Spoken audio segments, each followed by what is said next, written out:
Bueno, continuamos entonces viendo el patrón con el que Dios ha trabajado durante la historia. Pero acá quería mencionar un punto que también es importante. ¿Se acuerdan cómo en este punto yo dije que como el fundamento de sustancia no fue establecido, quedó suspendido este problema, ¿no? Y a medida que se van multiplicando su descendencia, queda este conflicto entre ambos. Acá ocurre lo mismo. Ismael estaría en la posición de Caín e Isaac en la posición de Abel. Supuestamente estaba todo preparado para que ellos establecieran un fundamento de sustancia acá. Como este fundamento de sustancia no se realizó porque se perdió el fundamento de fe, Abraham fracasó en el fundamento de fe, entonces el fundamento de sustancia quedó suspendido. Y fíjense cómo hoy en día somos testigos de esto. Ismael, ¿no? ¿Quiénes son los descendientes de Ismael? Los árabes. Y los descendientes de Isaac son los israelitas. Y fíjense ustedes que claro que es el conflicto que existe en Medio Oriente hasta hoy en día entre los árabes y los israelitas.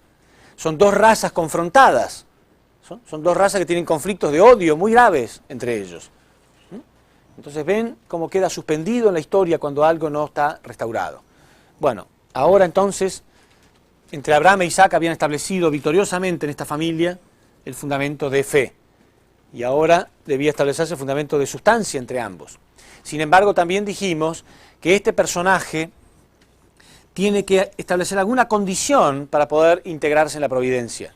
Así como Abel fue el que hizo la ofrenda, Cam tenía que haber hecho la ofrenda de unirse con su padre, Isaac estaba haciendo el fundamento de fe porque había establecido la condición de unirse. Ahora Jacob también tenía que establecer alguna condición determinada para formar parte de la providencia.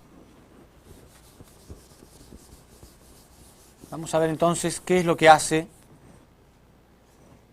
Jacob.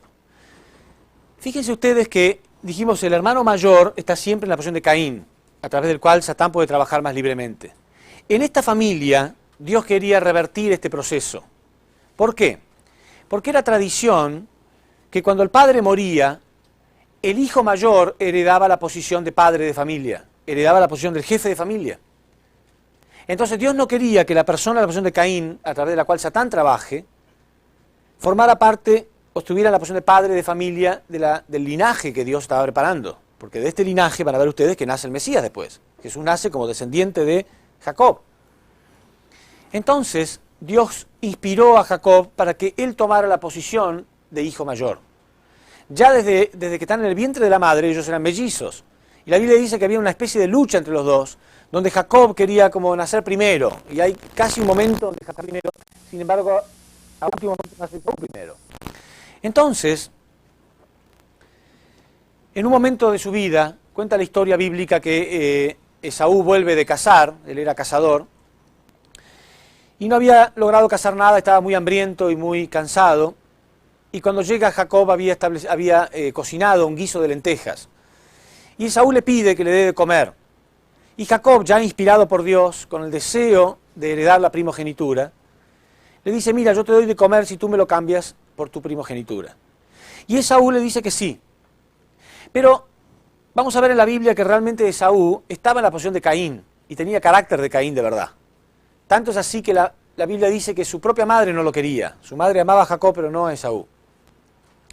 Entonces Jacob sabe que él tiene la tendencia a no cumplir con su palabra, entonces le pide que por favor se lo jure. Si está dispuesto a darle la primogenitura de verdad, que por favor se lo jure. Y Esaú lo jura. Entonces Esaú come la comida que había preparado Jacob y se queda y se olvida de la situación. Más tarde, en su vejez, Isaac se queda medio ciego y Jacob nunca había olvidado esta promesa. Dios estaba inspirándolo porque Dios era el que quería que Jacob llegara a ser el jefe de familia. Y la madre también. Entonces, cuando Isaac ve que se acerca su muerte, quería bendecir a su hijo mayor. La bendición significaba oficialmente nombrarlo como jefe de familia. Entonces le dice que vaya, le dice a Esaú, que vaya y que case un animal, que lo prepare como a él le gusta, que él lo va a bendecir. La madre de ambos, Rebeca, escucha esto y no quiere que Esaú herede esta posición, porque no lo quería, repito. Entonces lo incita a Jacob a que ocupe la posición de su hermano. Total, su padre estaba medio viejo. Entonces Jacob dice que tiene temor porque su padre puede llegar a reconocerlo. Con solo tocarlo puede reconocerlo porque Esaú era muy peludo, muy velludo, mientras que Jacob era lampiño. Inclusive Esaú significa velludo. Entonces la madre dice que no se preocupe, que ella le va a pegar lana de oveja en su cuerpo y que se ponga las ropas de su hermano. Cuando su padre lo toque y sienta el olor de su hermano, va a creer que es Esaú en vez de Jacob. Y Jacob tiene mucho temor, pero obedece a su madre, se presenta delante de su padre. Cuando él habla, su padre cree reconocer la voz de Jacob y duda un poco, pero cuando se le pide que se acerque y lo besa, siente el olor de Esaú y lo toca y cree que es Esaú y lo bendice. Quiere decir que de este modo él recupera simplemente lo que le correspondía. Porque a veces pensamos, bueno, pero él hizo esto a través de un engaño. No, él estaba tomando lo que su hermano le había jurado que le iba a dar. Más tarde entonces llega Esaú para recibir la bendición. Y ahí el padre se da cuenta que algo había salido mal porque él ya había dado esta bendición. Entonces le dije, no, yo ya di la bendición, seguramente tu hermano ocupó tu lugar. Y entonces Esaú se enoja muchísimo, dice la Biblia que pega un grito tremendo de frustración y de dolor. Y le ruega a su padre que por favor que le dé la bendición igual. Y su padre le contesta, no, he dado una bendición que no se puede quitar y he puesto a tu hermano como señor de la familia, como señor sobre sus hermanos. Entonces, Esaú, ¿qué hace? Decide matar a Jacob. Fíjense ustedes que siempre la posición de Caín, decide matar a la posición de Abel. ¿Sí? Así como Lucifer mató a Adán, Caín mató a Abel, ahora Esaú estaba determinado a matar a Jacob. Bueno, obviamente cuando hay un conflicto de Caín y Abel, significa fundamento de sustancia. Ahora Dios debería dejar que se enfrente Caín y Abel. Sin embargo, Dios permite que Jacob y Esaú se separen. ¿Por qué?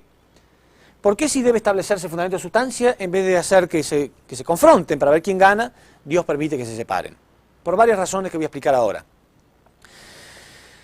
La madre, Rebeca, la madre de ambos, escucha que Esaú promete que lo va a matar a Jacob.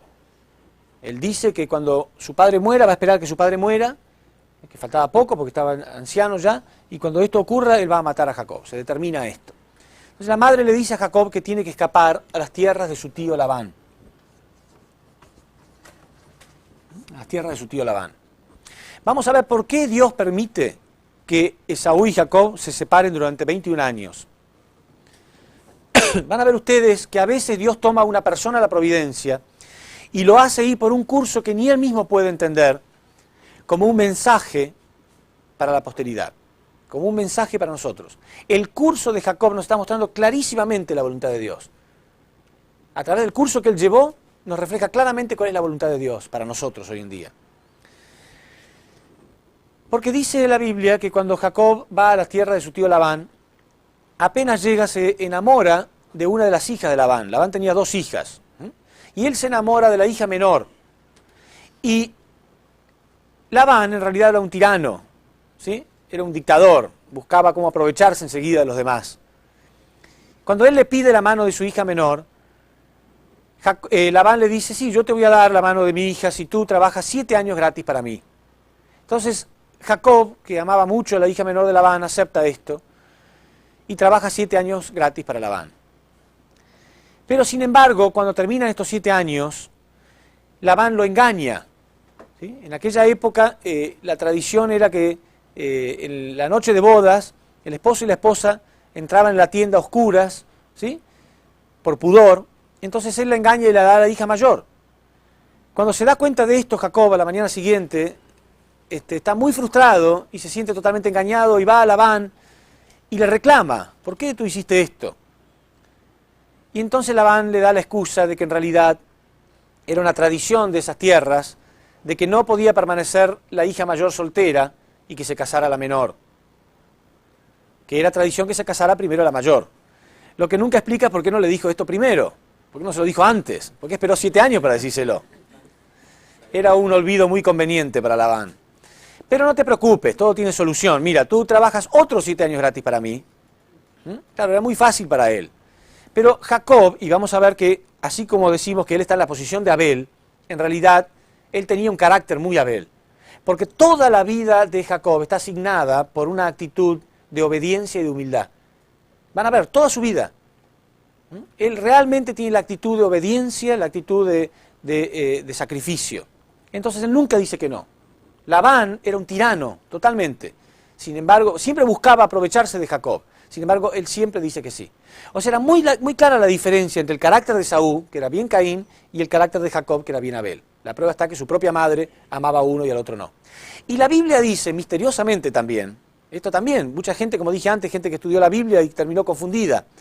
La Biblia dice algo muy claro para nosotros, y que sin embargo hasta ahora fue muy confuso. Porque dice que Dios odió a Esaú y amó a Jacob antes de que nacieran, cuando todavía estaba en el vientre de la madre. La Biblia dice, estaba en el vientre de la madre y Dios odió a Esaú y amó a Jacob. Y mucha gente se puede preguntar, ¿pero cómo puede ser que Dios odie? ¿Dios tiene odio en su corazón? ¿Dios acaso odia a una persona porque sí? No. En realidad lo que se está refiriendo claramente es el repudio, el rechazo de Dios por el mal. Él representa el mal, Él representa el bien. Él representa a Caín, que representa a Satán, y Él representa a Abel, que representa a Adán. ¿Se entiende? Es la posición en realidad lo que Dios está marcando la diferencia. Sin embargo, esto produjo confusión. Ahora está muy claro por qué. Ya desde el vientre de la madre, ellos no habían hecho nada malo todavía, pero está marcando la diferencia entre el mal y el bien. Bueno, y él realmente tenía un carácter bondadoso. Entonces, aunque su tío lo engaña y le pide que trabaje otros 7 años más para él acepta.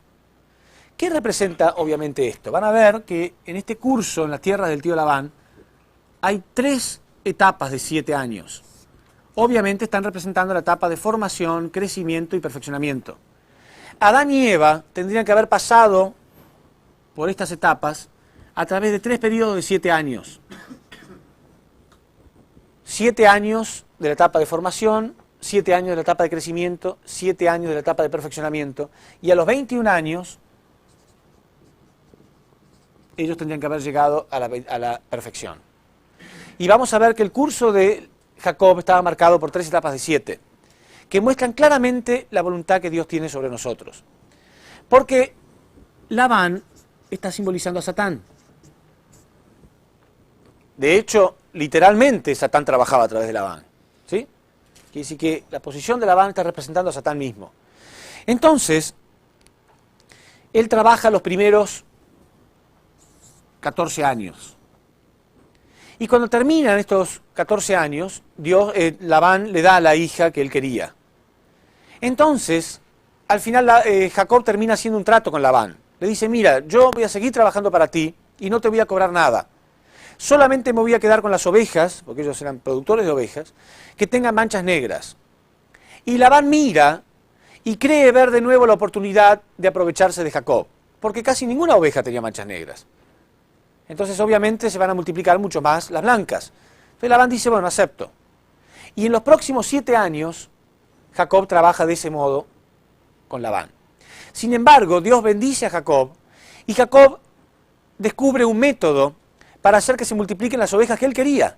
Entonces él toma las ovejas que tienen manchas negras, las aparta y se multiplican mucho más que las blancas. Cuando Labán ve esto, dice, mira, la próxima vez vamos a cambiar.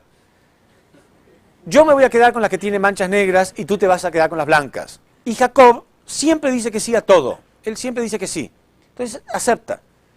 Pero la próxima vez él toma las blancas, le aplica este sistema y hacen que las blancas se multipliquen muchísimo. Cuando Labán ve esto, dice, mira, me equivoqué. Vamos a hacer una cosa. Tú te vas a quedar con las que tienen las manchas negras y yo me voy a quedar con las blancas, como hicimos la primera vez. Y Jacob dice que sí. Y otra vez vuelve a hacer lo mismo. Y otra vez viene Labán y otra vez cambia.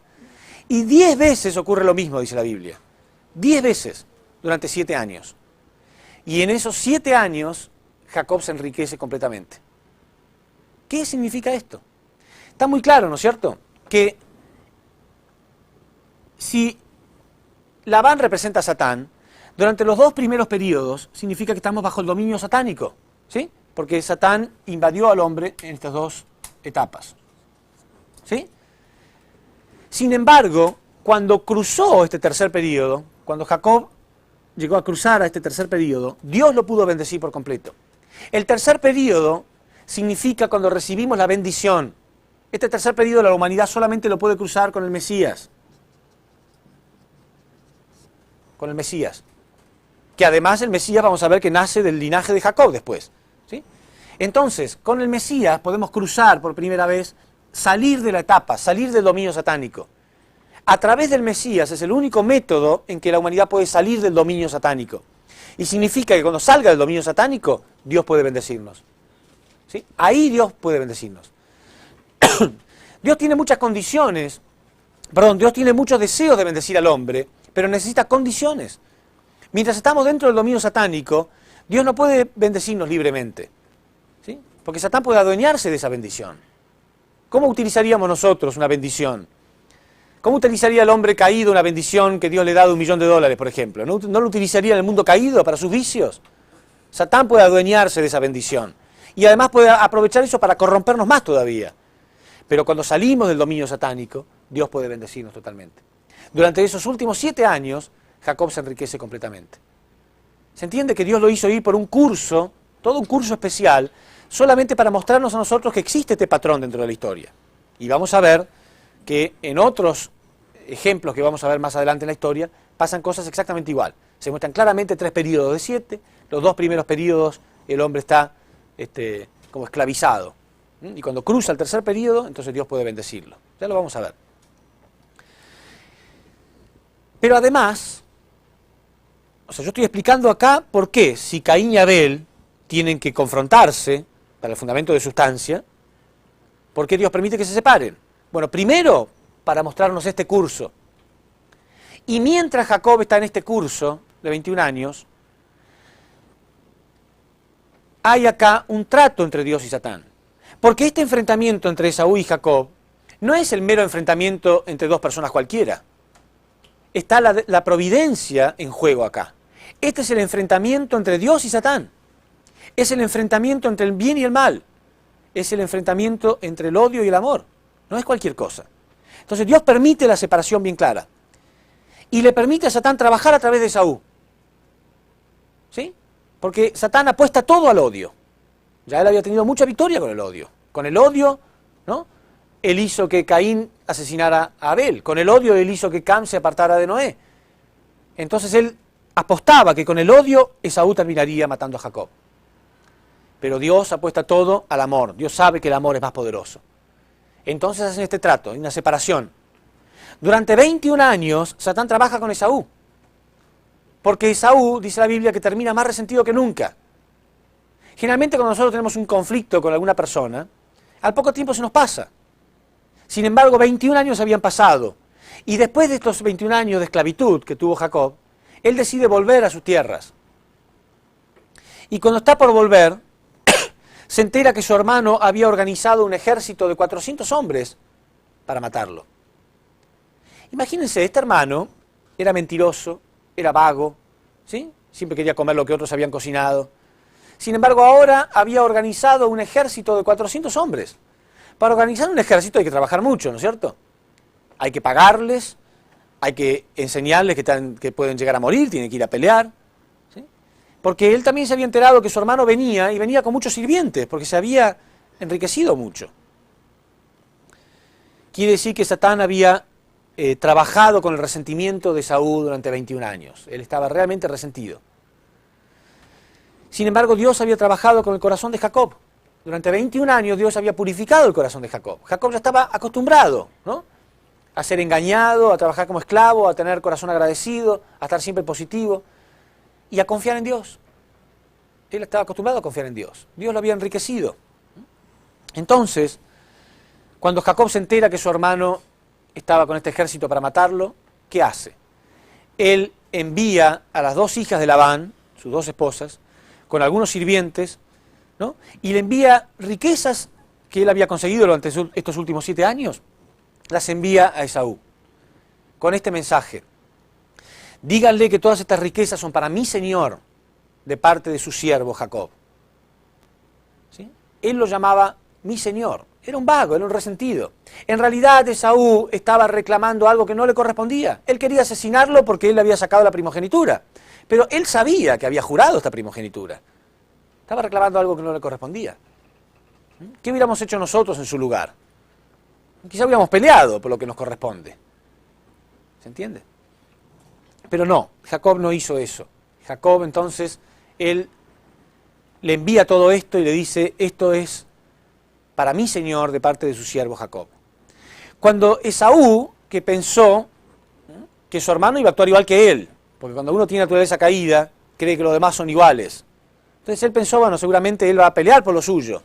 Pero cuando vio que la actitud de su hermano era totalmente diferente, cuando llega Jacob detrás, Esaú todavía estaba totalmente sorprendido y pregunta, ¿qué son todas estas cosas?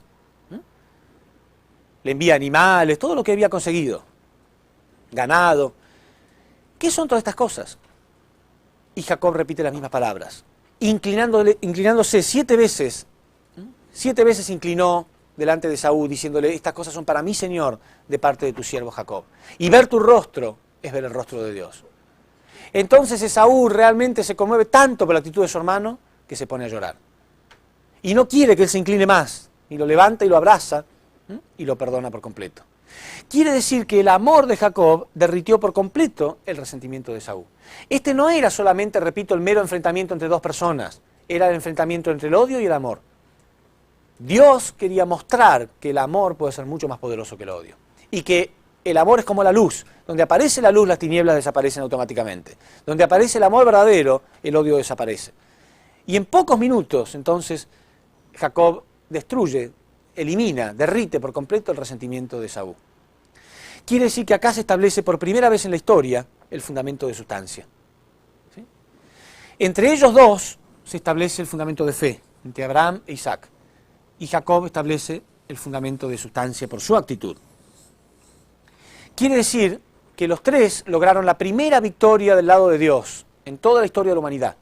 Por esa razón, a partir de ese momento, ustedes pueden ver en la Biblia que cada vez que Dios se manifiesta, dice, yo soy el Dios de Abraham, Isaac y Jacob. Con tanto orgullo. Porque eran los primeros seres humanos en la historia que habían logrado una victoria completa del lado de Dios. Yo soy el Dios de Abraham, Isaac y Jacob. Los tres juntos. Aún los israelitas, el pueblo elegido de Dios, que han leído esas escrituras durante miles de años, nunca interpretaron por qué Dios se manifiesta de este modo. Porque Dios podría decir, yo soy el Dios de Noé, o el Dios de Abel, o el Dios de Set, o el Dios de alguno de ellos. Pero ¿por qué los tres? Y solamente ellos. No menciona ninguno más, solamente ellos tres. Yo soy el Dios de Abraham, Isaac y Jacob.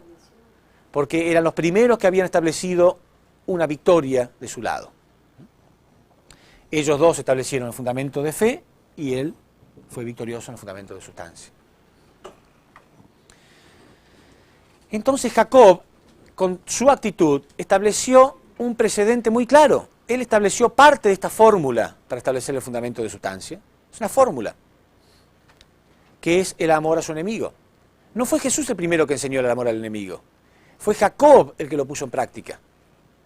Porque fíjense ustedes, la responsabilidad de Abel también era importante. Sí, nosotros decimos que Caín tiene que unirse a Abel, pero Abel puede facilitar el camino para que Caín lo ame. Sin embargo, es fácil imaginar que a lo mejor Abel era muy arrogante, ¿no? No es difícil imaginar que a lo mejor Abel le decía a Caín, así que Dios no te aceptó la ofrenda. Y claro, la mía era mucho más linda, es obvio que Dios me quiere más. ¿Sí o no? Porque ¿cómo se justifica que este hombre odiara tanto a este hermano hasta el punto de asesinarlo? Fue el primer asesinato de la historia. Seguramente él no fue sensitivo a la situación de Caín. ¿Entiende? ¿Y Adán? ¿Habrá sido sensitivo Adán a la situación de Lucifer? A lo mejor si Adán hubiera sido un poco más sensitivo a que Lucifer necesitaba amor también, a lo mejor no hubiera ocurrido todo lo que ocurrió. O sea, también hay una responsabilidad por parte de esta persona de facilitar el camino de esta. Yo me lo imagino a Adán muy feliz con en el jardín del Edén, ¿no? Descubriendo la creación, cazando mariposas, mientras Lucifer estaba lleno de odio. Si él hubiera sido un poco más sensitivo, probablemente esto no hubiera ocurrido. Bueno, el que entendió esto, por primera vez en la historia, el que entendió esto fue Jacob. Jacob entendió perfectamente que él podía realmente sacar lo mejor de su hermano. Lo que estamos hablando todos estos días en la guía interna de la mañana, ¿sí? Que con un corazón puro y sincero, uno puede despertar lo mejor del prójimo. Por más difícil que el corazón del prójimo sea, por más duro que sea el corazón del prójimo, uno puede realmente despertar su parte buena. A veces sentimos que hay gente a la que no podemos amar, pero esa gente organizó un ejército de 400 hombres para asesinarnos. No, seguramente no es tan grave la situación. Sin embargo, sentimos que hay un límite, ¿no? Que no puedo amar a esta persona por nada del mundo. Pero él no tuvo este límite. Él sentía que si Dios lo ayudaba, él podía amar a su hermano. ¿Se entiende?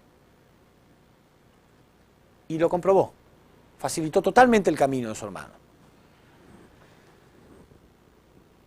Obviamente de todo esto podemos sacar mucha guía interna. Entonces vamos a ver después qué enseñanzas nos deja la historia, qué enseñanzas nos deja cada personaje. Pero por ahora, para no confundirnos, vamos a concluir qué es lo que estamos diciendo. Vean ustedes, el patrón se repite en cada familia exactamente igual. En cada lugar hay una figura central, en cada uno hay una ofrenda, en cada familia hay alguien en la posición de Caín, alguien en la posición de Abel, en cada familia hay un intento de establecer fundamento de fe, fundamento de sustancia. Cada familia se repite exactamente igual. Y Dios no puede pasar a la próxima etapa hasta que no hubo victoria. Cuando Caín mató a Abel, Dios tuvo que mandar a otro Caín y a otro Abel. Cuando fracasaron, Dios tuvo que mandar a otro. Si no cumplieron, Dios tuvo que mandar a otro, hasta que se cumpla. Es un patrón constante. Y por esa razón, entonces, Dios envía al Mesías a través de este linaje. Jesús es descendiente de Abraham, Isaac y Jacob. ¿Sí? No nació de otro linaje, nació de este linaje. Es obvio que Dios estaba purificando un linaje para enviar al Mesías. Vemos entonces también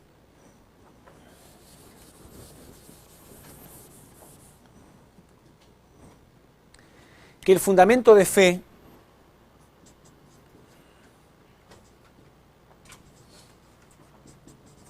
y el fundamento de sustancia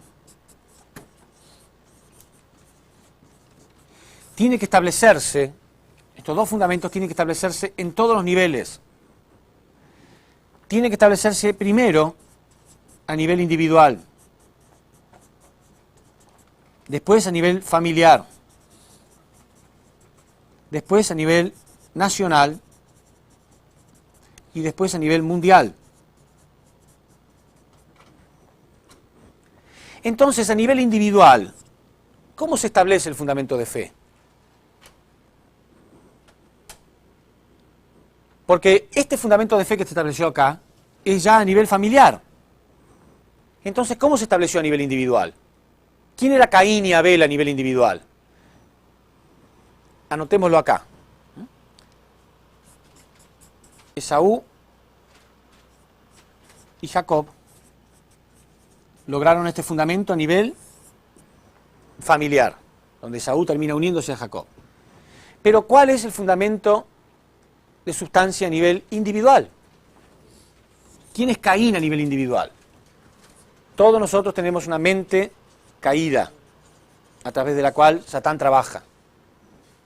Pero también tenemos una mente original, a través de la cual Dios trabaja. Mente caída y mente original. Todos nosotros tenemos un Caín interno y un Abel interno.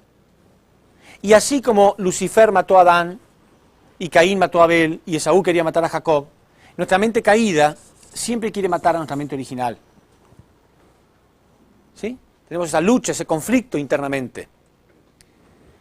Si no permitimos que nuestro Caín mate a nuestro Abel, si no lo permitimos, si tenemos victoria sobre nuestra mente caída, entonces nosotros heredamos la posición de Abel. Pero primero tiene que haber a nivel individual una victoria. ¿No creen ustedes que primero Jacob tuvo victoria a nivel individual? Él también tenía una mente caída. ¿No creen que su mente caída también le habrá hablado? Piensen. ¿Alguna vez ustedes trabajaron un mes entero? Imagínense, ustedes tienen un trabajo que no le gusta, porque Jacob era esclavo con Labán. ¿Sí? Entonces, digamos, un trabajo que ustedes detestan, un trabajo horrible, no les gusta nada. Trabajaron un mes entero y después tomaron su sueldo y cuando iban por la calle y vieron un pobre, ¿se lo dieron? Seamos sinceros. Es muy difícil hacer eso, ¿no es cierto? Si alguno me contestara sí, yo lo hice, bueno, 10 puntos. Pero yo le preguntaría, ¿y un año entero? ¿Y un año entero? un año entero, un trabajo horrible con un tirano de jefe, y voy y le regalo todo a un pobre? ¿Y 10 años enteros? Bueno, él trabajó 21 años. ¿No creen que su mente caída le habrá dicho, no, no le des nada? ¿Por qué voy a sacrificar todo para este vago? Para este resentido. ¿Sí? A veces cuando nosotros sentimos un poquito de una tentación, ¿no? O sea, queremos darle algo a un pobre, y sentimos la tentación, bueno, y si no le doy nada, a lo mejor el de atrás le da. ¿Sí? Tenemos una lucha ahí, ¿no es cierto? Le estoy por dar $10 y digo, mejor le doy 5 nada más. ¿Sí o no? Hay una lucha siempre. ¿Sí? ¿No creen que él tuvo esta lucha de no darle nada a su hermano? Pero al final él sacrificó esto y le dio todo a su hermano. Porque lo más importante era ganar el corazón de su hermano. Quiere decir que el primero tuvo victoria a nivel individual. Primero tuvo victoria a nivel individual. Su Caín interno no terminó asesinando a su Abel interno. Fue su Abel interno el que ganó. Entonces después recién pudo tener victoria a nivel familiar. ¿Sí? Quiere decir que siempre debe establecerse en estos niveles. ¿Cuál viene ahora? Ahora tiene que venir a nivel nacional. Después vamos a ver entonces cómo se establecen las condiciones a nivel nacional. Pero por ahora quedémonos ahí. Ahí hubo la primera victoria del lado de Dios. A nivel individual y nivel familiar. Una victoria indiscutida, que no se puede borrar ni tiene por qué repetirse de nuevo. Ya está. Fue una victoria del lado de Dios. Sin embargo, vamos a ver que Dios no puede enviar el Mesías inmediatamente. Dios no puede enviar el Mesías inmediatamente por dos razones. Primero, porque debe establecerse a nivel nacional. Debe establecerse un fundamento a nivel nacional. Porque ya Satán tenía naciones. Ya Satán había logrado naciones bajo su cargo. Entonces el Mesías no puede nacer en una nación satánica. Ahora Dios tiene que establecer este fundamento, extenderlo a nivel nacional. No puede conformarse solamente a nivel familiar. Si el Mesías hubiera nacido acá, entonces sí, nivel familiar hubiera sido suficiente. Porque no existían naciones todavía. Acá lo mismo, Dios había destruido todo con el diluvio. Pero acá no, acá ya había naciones en el mundo. Entonces, si Dios establece solamente las condiciones a nivel familiar, significa que esta nación tiene que estar sí o sí adentro, esta familia tiene que estar sí o sí adentro de una nación. Si esa nación es una nación satánica, Satanás va a movilizar el poder de esa nación para destruir a esa familia. No se puede. ¿Se entiende? Entonces sí o sí se tiene que establecer este fundamento a nivel nacional. Por eso el Mesías no nació automáticamente después de esta victoria. Y además el Mesías no podía nacer automáticamente después de esta victoria porque habían quedado pendientes estos 400 años. Estos 400 años quedaron pendientes cuando Abraham fracasó en la ofrenda, ¿se acuerdan? Quedaron pendientes, tenían que pagarse.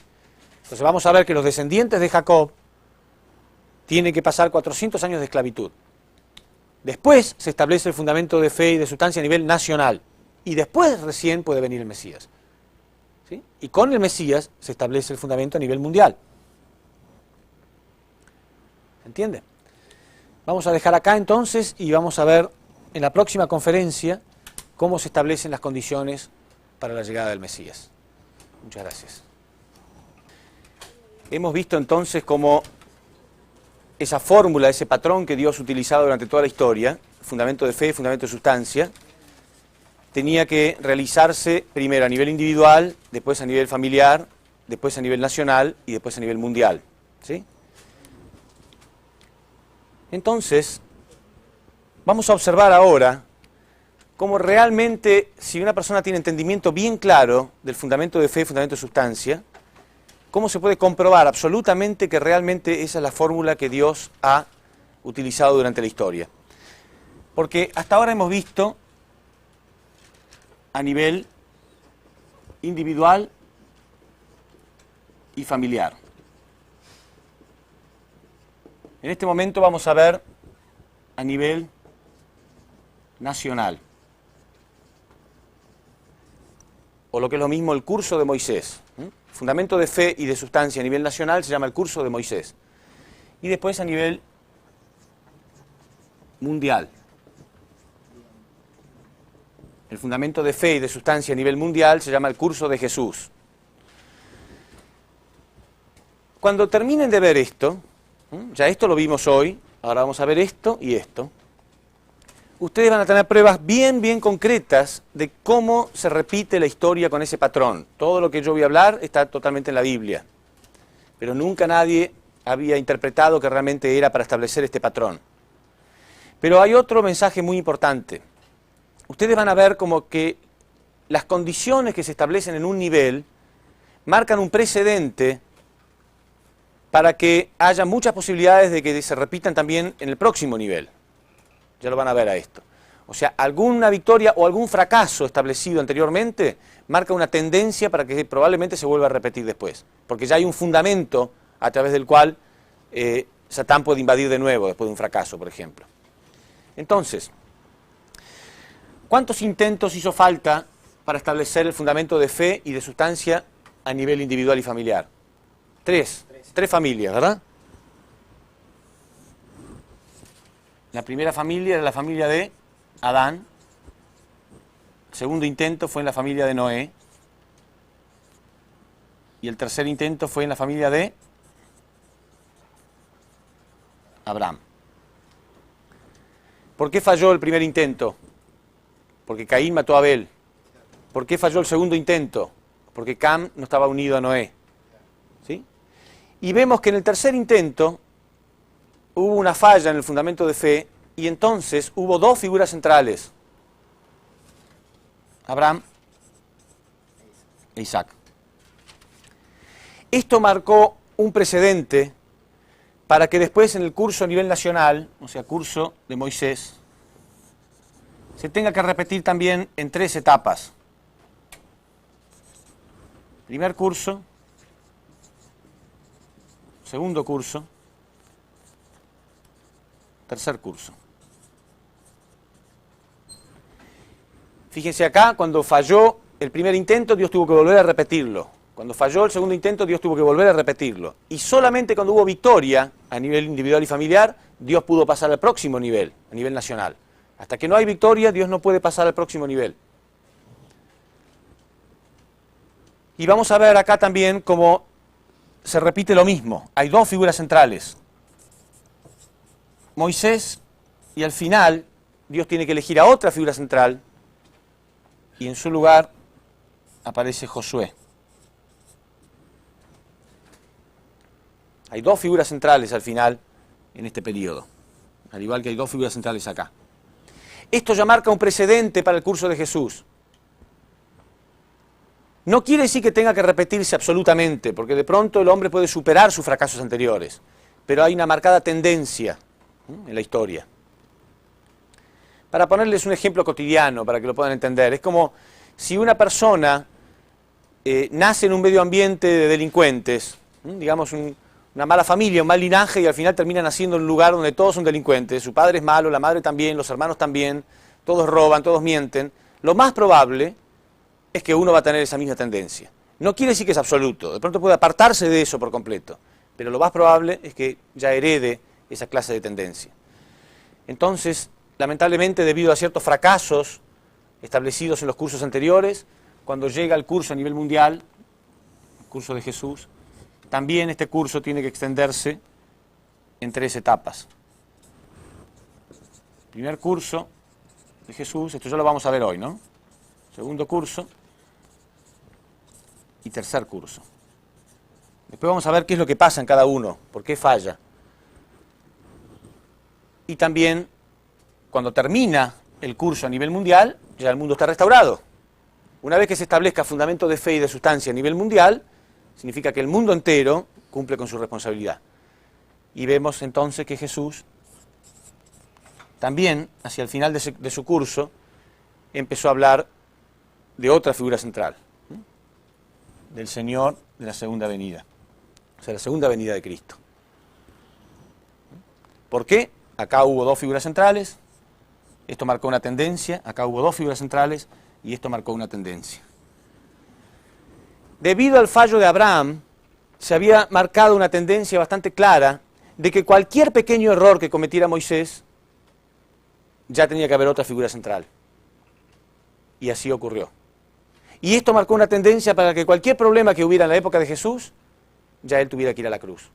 Lamentablemente, Jesús vino con todo en contra, toda la historia en contra. Había muchos fallos en la historia del hombre. Por esa razón, a veces da la sensación, y por eso muchos cristianos han creído que Jesús vino para morir. Obviamente eso no es verdad, Dios no va a enviar a su hijo a morir porque eso no soluciona nada, pero había una marcada tendencia en la historia.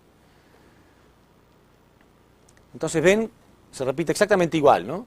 El primer curso no tuvo victoria, Dios tiene que continuar hasta que haya victoria. Solamente cuando hay victoria a nivel nacional, recién Dios puede pasar al próximo nivel mundial. Y de nuevo el primero, segundo y tercer curso. ¿Sí? Entonces, cuando ustedes terminen de ver esto claramente, van a ver que el fundamento de fe y fundamento de sustancia se repite tantas veces y está tan claro el mismo patrón. Siempre hay una figura central, siempre hay alguien en la posición de Caín, siempre hay alguien en la posición de Abel, siempre hay una ofrenda, siempre es la misma, el mismo patrón en la historia. Y solamente cuando termina de cumplirse se pasa al nivel siguiente. Pues ahora vamos a ver este curso, el curso de Moisés, que es el curso a nivel nacional.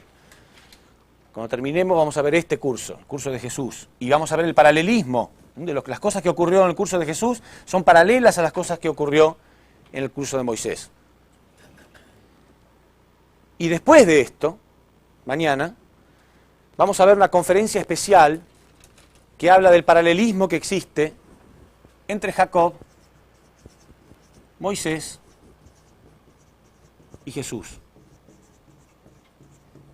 Van a ver cómo la vida de ellos fue absolutamente paralela. Cada uno de ellos pasó por las mismas cosas, exactamente igual. Por eso Jesús dijo una frase un poco misteriosa, que en realidad ahora es muy clara. Él dijo, en verdad os digo, el Hijo no hace nada sin habérselo visto hacer al Padre. En verdad os digo, el Hijo no hace nada sin habérselo visto hacer al Padre. Significaba que Dios le había mostrado ya el curso que él tenía que llevar. Entonces, el curso de Jacob tiene muchas cosas que él tuvo que restaurar. No era cualquier cosa. Dios lo envió por un curso, por un camino para restaurar ciertas cosas específicas, que después son las mismas para Moisés y las mismas para Jesús. Eso lo vamos a ver mañana. Veamos entonces el curso de Moisés.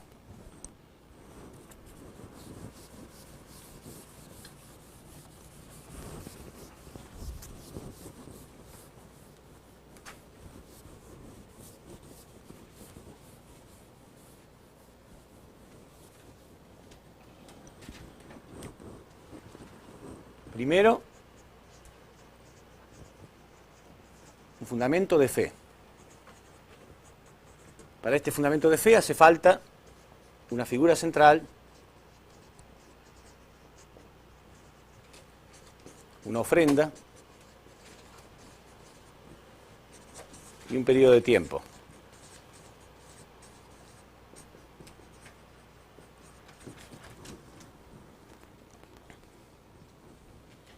¿Se acuerdan? Igual que antes. Esta figura central representa simbólicamente a Adán. La ofrenda representa fe en la palabra.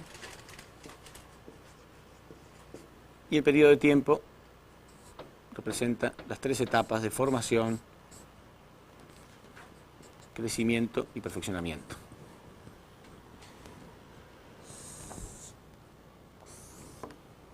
Sin embargo, debido a que el curso a nivel nacional está parado sobre el fundamento victorioso del curso a nivel familiar, ¿sí? El curso a nivel nacional está parado sobre el fundamento victorioso del curso a nivel familiar. Ahora, vamos a ver que la ofrenda y el periodo de tiempo,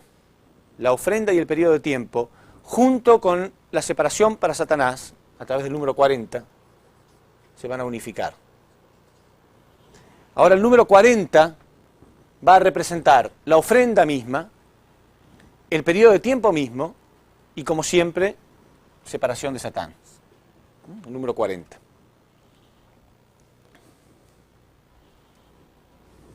Y después, entonces,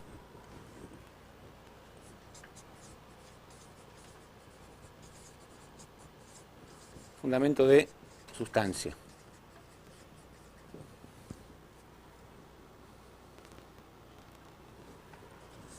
En el fundamento de sustancia, Dios tiene, como siempre, a su figura central. En este caso va a ser Moisés.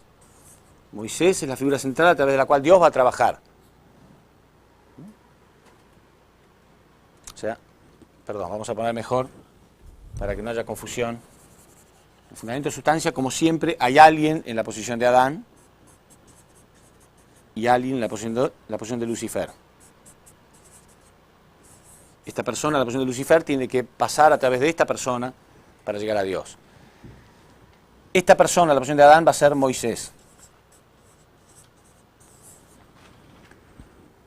Pero como ahora ya estamos en el curso a nivel nacional, ya no va a haber una persona en la posición de Lucifer, sino una nación. ¿Sí? Ahora se expande el fundamento. Entonces esta nación es la nación de Israel. Esta nación de Israel va a tener que llegar a Dios a través de Moisés. Y Moisés va a ser el personaje con el que Dios está trabajando, simbolizando a Adán.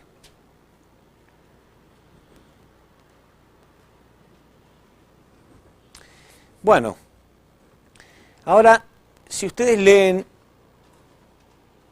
el curso de Moisés en el libro grande, el libro azul del Principio Divino, les va a parecer bastante complicado. En realidad, esta conferencia generalmente suele ser una de las consideradas más complicadas para los miembros de la Iglesia de Unificación. Sin embargo, no es así. Yo voy a explicar por qué parece complicada. Y cuando ustedes entiendan el patrón de esta conferencia, se van a dar cuenta que no es difícil entenderlo. Porque en este curso, que se divide en tres, como dijimos, primer curso, segundo curso, tercer curso. En este punto de la historia, Dios decide enviarle a los israelitas el Mesías simbólicamente. ¿Sí? Simbólicamente Dios envía al Mesías. Este Mesías simbólico está dado a través del tabernáculo. Dios le pide a los israelitas que construyan un tabernáculo que va a consistir en dos partes, el Santo y el Santísimo, que representan como la mente y el cuerpo. Y en el lugar donde está el Santísimo, en el lugar especial, ¿no? El tabernáculo era una cosa así. Acá estaba el Santísimo y acá estaba el Santo. Acá solamente podría entrar el sumo sacerdote, y para hacer ofrendas nada más. No cualquiera podía entrar. Y en el Santísimo estaban las dos tablas con los 10 mandamientos. Las dos tablas con los 10 mandamientos. Esas dos tablas representaban a Adán y Eva restaurados. Adán y Eva restaurados. Quiere decir que todo el tabernáculo está representando al Mesías. Pero para recibir a este tabernáculo, que representaba, repito, al Mesías simbólicamente, también había que establecer fundamento de fe y fundamento de sustancia. Quiere decir que hay un curso metido dentro de otro. Y este curso, para enviar al Mesías simbólicamente, también se tuvo que dividir en tres. Quiere decir que en algún momento vamos a estar hablando del primer curso a nivel nacional, del segundo curso a nivel nacional, del primer curso para el tabernáculo, del segundo curso para el tabernáculo, del tercer curso para el tabernáculo, del tercer curso a nivel nacional. ¿Se entiende? Entonces parece complicado, como que se mezcla una cosa con otra. Pero no lo es. No lo es. No es complicado. Si ustedes saben bien de qué curso estamos hablando, no tiene por qué ser complicado. ¿De acuerdo? Entonces vamos a ver acá que este es el curso al tabernáculo.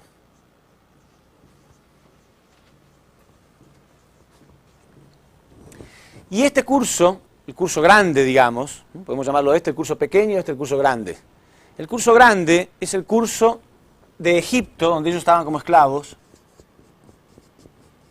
a Canaán. ¿Sí? Este lo vamos a llamar el curso a Canaán. Y este lo vamos a llamar el curso para el tabernáculo.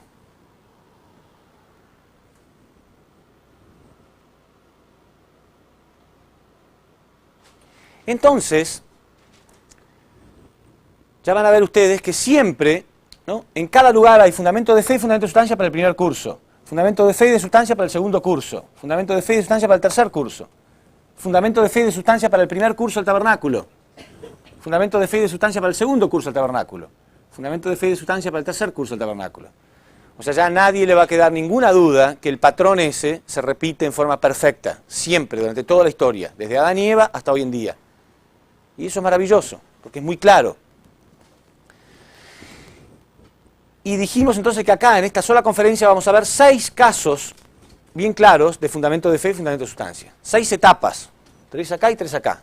6 etapas de fundamento de fe y fundamento de sustancia. Y dijimos que en el fundamento de fe va a estar el número 40. ¿Sí?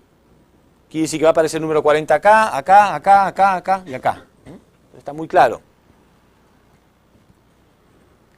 Entonces, ahora cuando empecemos ustedes lo van a entender bien. No hay problema. Van a ver que no es tan complicado. Bueno, primero hagamos un poco de historia, para saber qué es lo que está pasando. Después del fundamento victorioso de Jacob con Esaú, ¿se acuerdan? Se estableció fundamento de fe y de sustancia victoriosa, en forma victoriosa en la familia, a nivel familiar, ¿sí? En la familia de Abraham, donde Jacob logró derretir el resentimiento de Esaú. No podía venir el Mesías en ese momento por 2 razones principales. Primero, porque tendría que haber una nación, tiene que haber una nación, esto es fundamento de fe y de sustancia a nivel nacional. Y segundo, porque había quedado pendiente esos 400 años de indemnización debido a que Abraham fracasó en la ofrenda. ¿Se acuerdan? Entonces,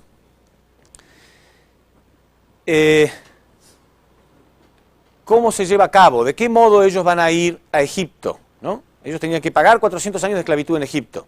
¿De qué modo ocurre esto? Déjenme que haga primero un poquito de historia, ¿no? Al margen de todo esto. Después del fundamento victorioso, Jacob tiene 12 hijos. ¿Sí? Jacob tiene 12 hijos. 12 hijos. El menor de ellos se llamaba José. Y al ser menor está en la posición de Abel, mientras que los otros 11 hermanos estaban en la posición de Caín. Entonces, José tenía, ya lo hemos leído en una parte, José tenía sueños constantes. ¿Se acuerdan del famoso sueño del sol y la luna y las 11 estrellas que se iban a inclinar delante de él? Él tenía sueños constantes de esta clase. Y el padre, Jacob, le reveló que estos sueños simbolizaban que él y su mujer y sus 11 hijos se iban a inclinar delante de este hijo menor. Entonces José inocentemente le contaba esto a sus hermanos. Le contaba a sus hermanos que él había tenido el sueño de que el sol, la luna y 11 estrellas se inclinaban delante de él y que este sueño significaba que ellos algún día iban a tener que inclinarse delante de él. Entonces a los hermanos no les gustaba nada esto. Fíjense ustedes, como siempre, los 11 mayores están en la posición de Caín y el menor en la posición de Abel. Pero ya no es un Caín y un Abel, sino que ya son varias personas en la posición de Caín y una persona en la posición de Abel. Quiere decir que ya se está estableciendo fundamento de sustancia a un nivel más amplio. ¿Se ve claramente? ¿Y qué quiere hacer Caín siempre con Abel? Matarlo. Entonces los hermanos se hartan de que José tuviera estos sueños diciendo que algún día ellos iban a tener que inclinarse delante de él. Entonces deciden asesinarlo. Un día lo llevan a un lugar dispuestos a matarlo y ahí se encuentran con unos mercaderes egipcios y en vez de matarlo deciden venderlo como esclavo a Egipto. ¿Sí? Manchan sus ropas con sangre de un animal, se las muestran a Jacob diciéndole que su hijo había sido asesinado por una fiera. Jacob se entristece muchísimo y José es llevado como esclavo a Egipto y los hermanos se deshacen de él. Sin embargo, una vez que llega a Egipto, José empieza a servir incondicionalmente. Fíjense que él realmente estaba en la posición de Abel y hace un curso muy semejante al curso de Jacob. Jacob fue casi como esclavo en la tierra de su tío Labán. José también, está como esclavo en Egipto. Pero sin embargo, José era muy bueno, muy Abel de verdad, y tanto sirvió que al final uno de los oficiales del ejército de Egipto termina llevándolo a su propia casa. Se llamaba Potifar, el oficial. Lo lleva a su propia casa y le permite ser como el dueño de la casa. Bueno, el punto es que un día el faraón comienza a tener sueños muy persistentes. Soñaba con 7 vacas gordas y 7 vacas flacas y llamaba a sus adivinos y consejeros y nadie le podía decir lo que esto simbolizaba. Entonces José se ofrece y le dice que iban a venir 7 años de abundancia en las cosechas en Egipto y que esto estaba representado por las 7 vacas gordas, pero que después vendrían 7 años de sequía que estaban representados por las 7 vacas flacas, pero que si ellos guardaban durante los tiempos de abundancia guardaban lo suficiente, cuando vengan los 7 años de sequía, ellos no iban a sufrir. Y eso ocurre exactamente así. Vienen 7 años de muchísima abundancia. Entonces el faraón, teniendo en cuenta la revelación de José, no abusan de esta abundancia, no derrochan, guardan. Entonces cuando vienen los 7 años de sequía, en otros lugares, en otros poblados vecinos, había mucho hambre, muchísima hambre por la sequía. Sin embargo, en Egipto había alimentos suficientes. Entonces todo el mundo iba a Egipto, de todos lados iban a Egipto para comprar alimentos. Entonces Egipto estaba bien.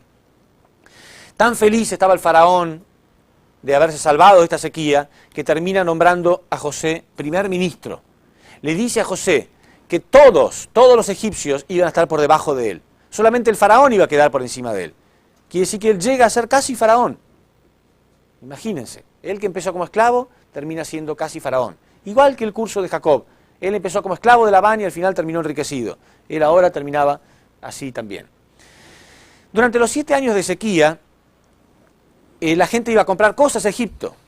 Entonces Jacob envía a sus 11 hijos a Egipto a comprar alimentos.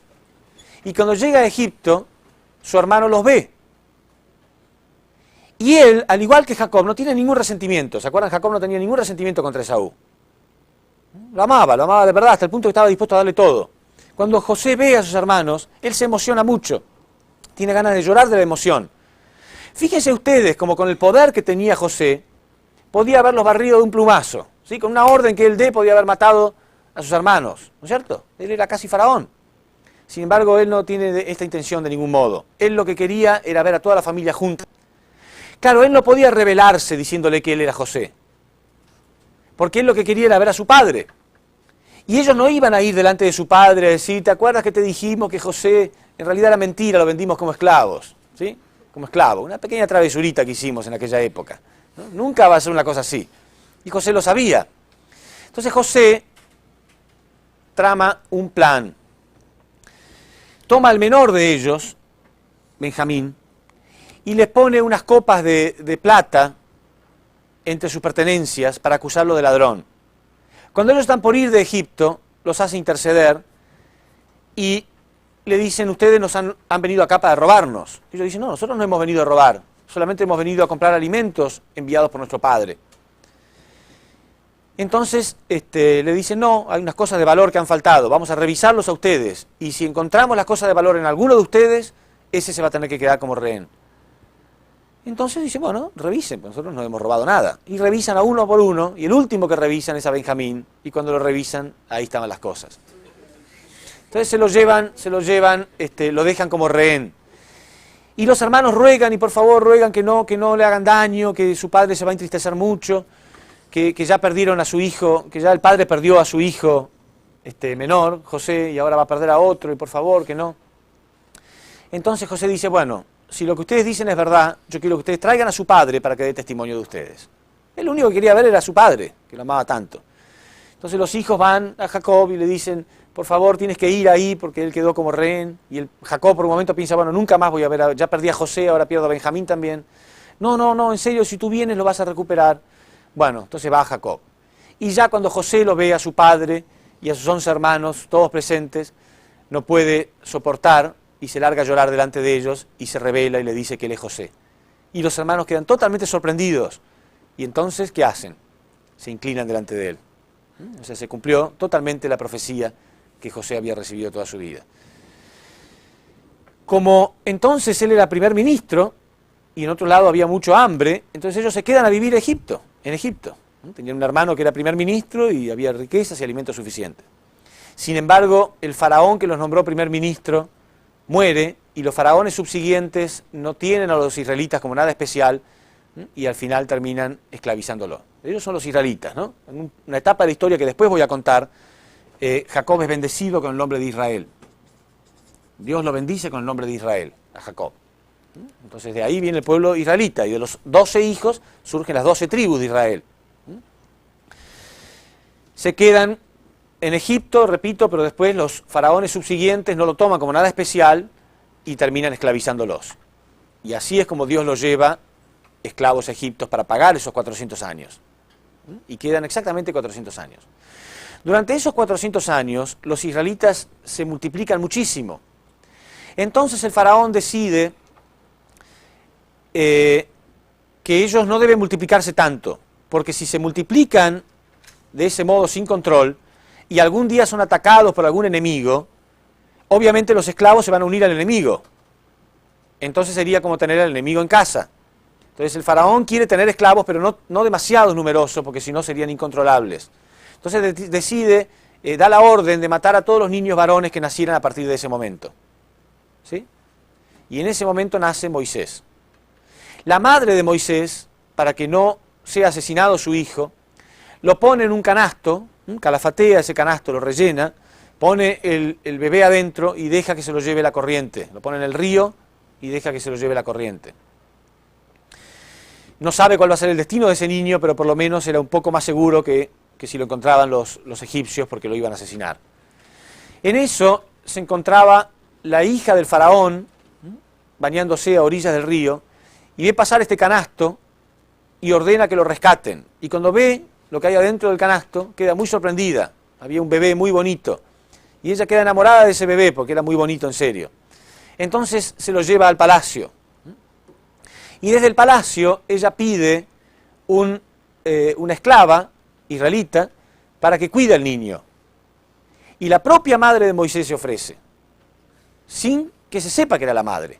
Quiere decir que al final Moisés termina siendo educado por su propia madre con la tradición israelita. Ella le inculca la identidad de ser un verdadero israelita, pero dentro del palacio, como si fuera un príncipe egipcio. Quiere decir que para todos Moisés era un príncipe egipcio, pero sin embargo él en realidad tenía el corazón de un israelita, porque era educado por su propia madre. Ven cómo Dios ya está preparando el curso para poder liberar a los israelitas. Y ya van a ver más tarde que ocurre lo mismo con Jesús. Es una cosa paralela a lo de Jesús. Jesús dijo que Él venía a liberarnos, y los israelitas le preguntan, ¿liberarnos de quién? Si nosotros no somos esclavos de nadie. Y Jesús le dice, en verdad os digo que cualquiera que tenga pecado es esclavo del pecado. Entonces, ¿quién nos va a liberar del pecado? Alguien que es libre de pecado. Si estuviéramos todos en una prisión ahora, ¿no? Todos, yo también. Y yo les digo, yo los voy a liberar. ¿Cómo puede ser que nos libere alguien de adentro? Imposible. Pero si viene alguien de afuera y nos dice, yo lo voy a liberar, entonces es creíble, ¿verdad? Entonces Moisés en realidad era libre, no era esclavo. Era israelita también, pero era libre. Jesús también era israelita, pero no tenía pecado. Entonces él podía salvarnos. ¿Se entiende el paralelismo? Bueno, entonces pasan esos 400 años, nace Moisés y se establece el primer fundamento. Ya Moisés entonces era la figura central. Se establece el primer fundamento, ya viene la figura central, y la ofrenda son 40 años en el palacio.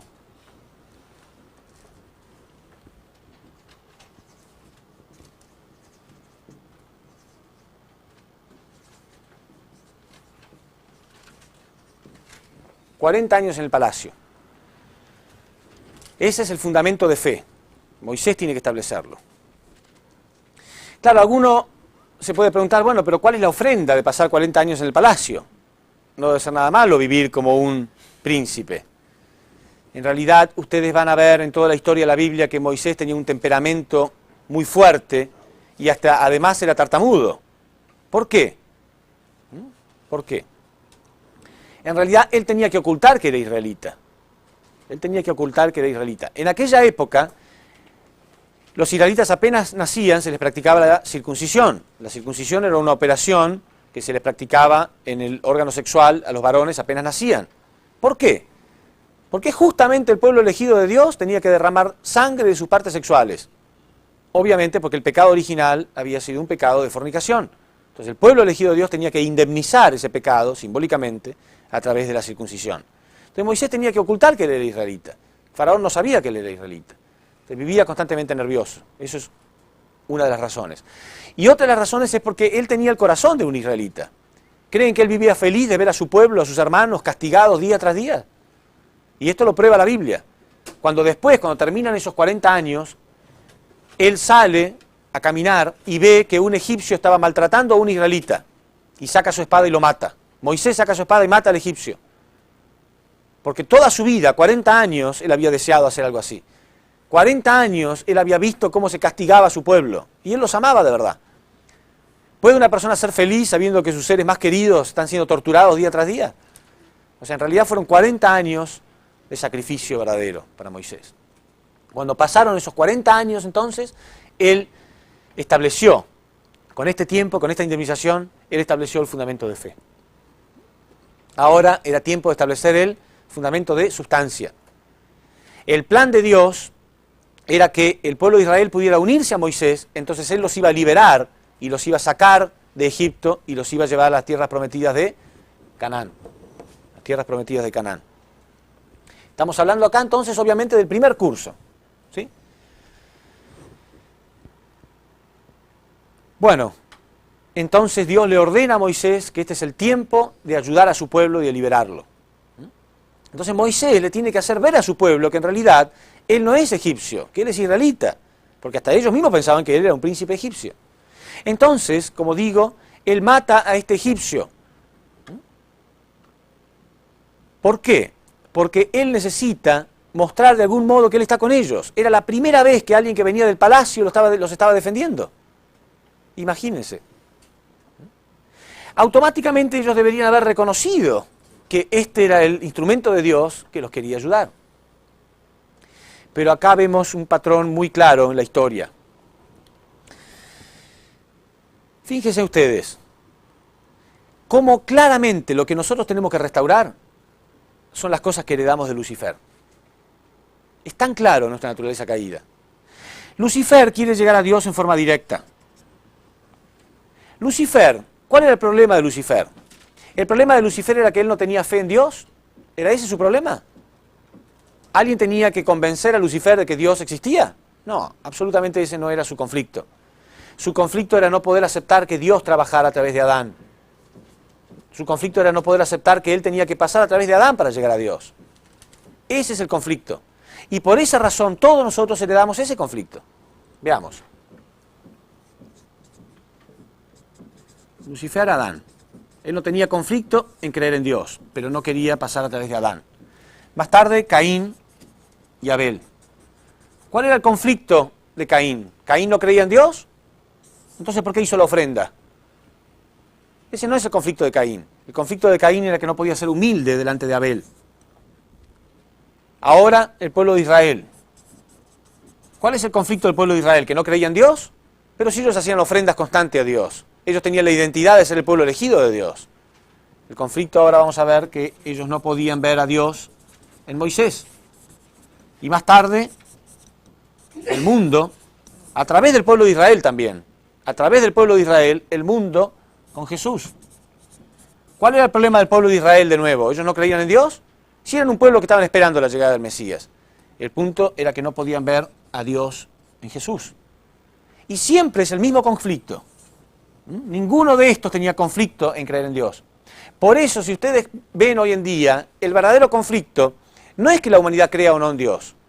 Hagan una encuesta, pregúntenle a la gente del mundo. Si uno sale a la calle, hace una pequeña encuesta, y ustedes que tienen un poco de experiencia dando testimonio, saben que la gente cree en Dios. En su gran mayoría, no digo que no haya ateos, pero en su gran mayoría la gente cree en Dios. No es el conflicto del ser humano creer en Dios. Y lamento si es una mala noticia, pero creer en Dios no nos hace buenos. Eso no significa nada en realidad. Lucifer también cree en Dios y no es bueno. Caín también creía en Dios y no es bueno. El pueblo de Israel creía en Dios y fracasaron. ¿Entienden? No ese es el conflicto. Si uno va a las cárceles inclusive, y uno de delincuentes hace una encuesta, van a ver que la mayoría cree en Dios. Sin embargo, son delincuentes. El desafío más grande de nosotros no está en creer o no en Dios. No crean que ese es el desafío. No se sientan buenos solamente porque creen en Dios. El desafío más grande es unirnos a la persona a través de la cual Dios está trabajando. El desafío más grande de un ser humano es ver a Dios en el prójimo. Ese es el desafío. ¿Sí? Fíjense ustedes que durante toda la historia, lo vamos a ver acá en varios casos, lo que fracasa siempre es el fundamento de sustancia. El fundamento de fe se logra más fácil. Casi siempre en todos los casos el fundamento de fe era sencillo de lograr. Después lo que fracasaba siempre era el fundamento de sustancia. ¿Qué significa eso? El fundamento de fe es fundamento vertical con Dios. Es la ofrenda que yo le hago a Dios. Eso no hay problema. Pero el fundamento de sustancia es ver a Dios en el prójimo. Y ahí es donde tenemos problemas.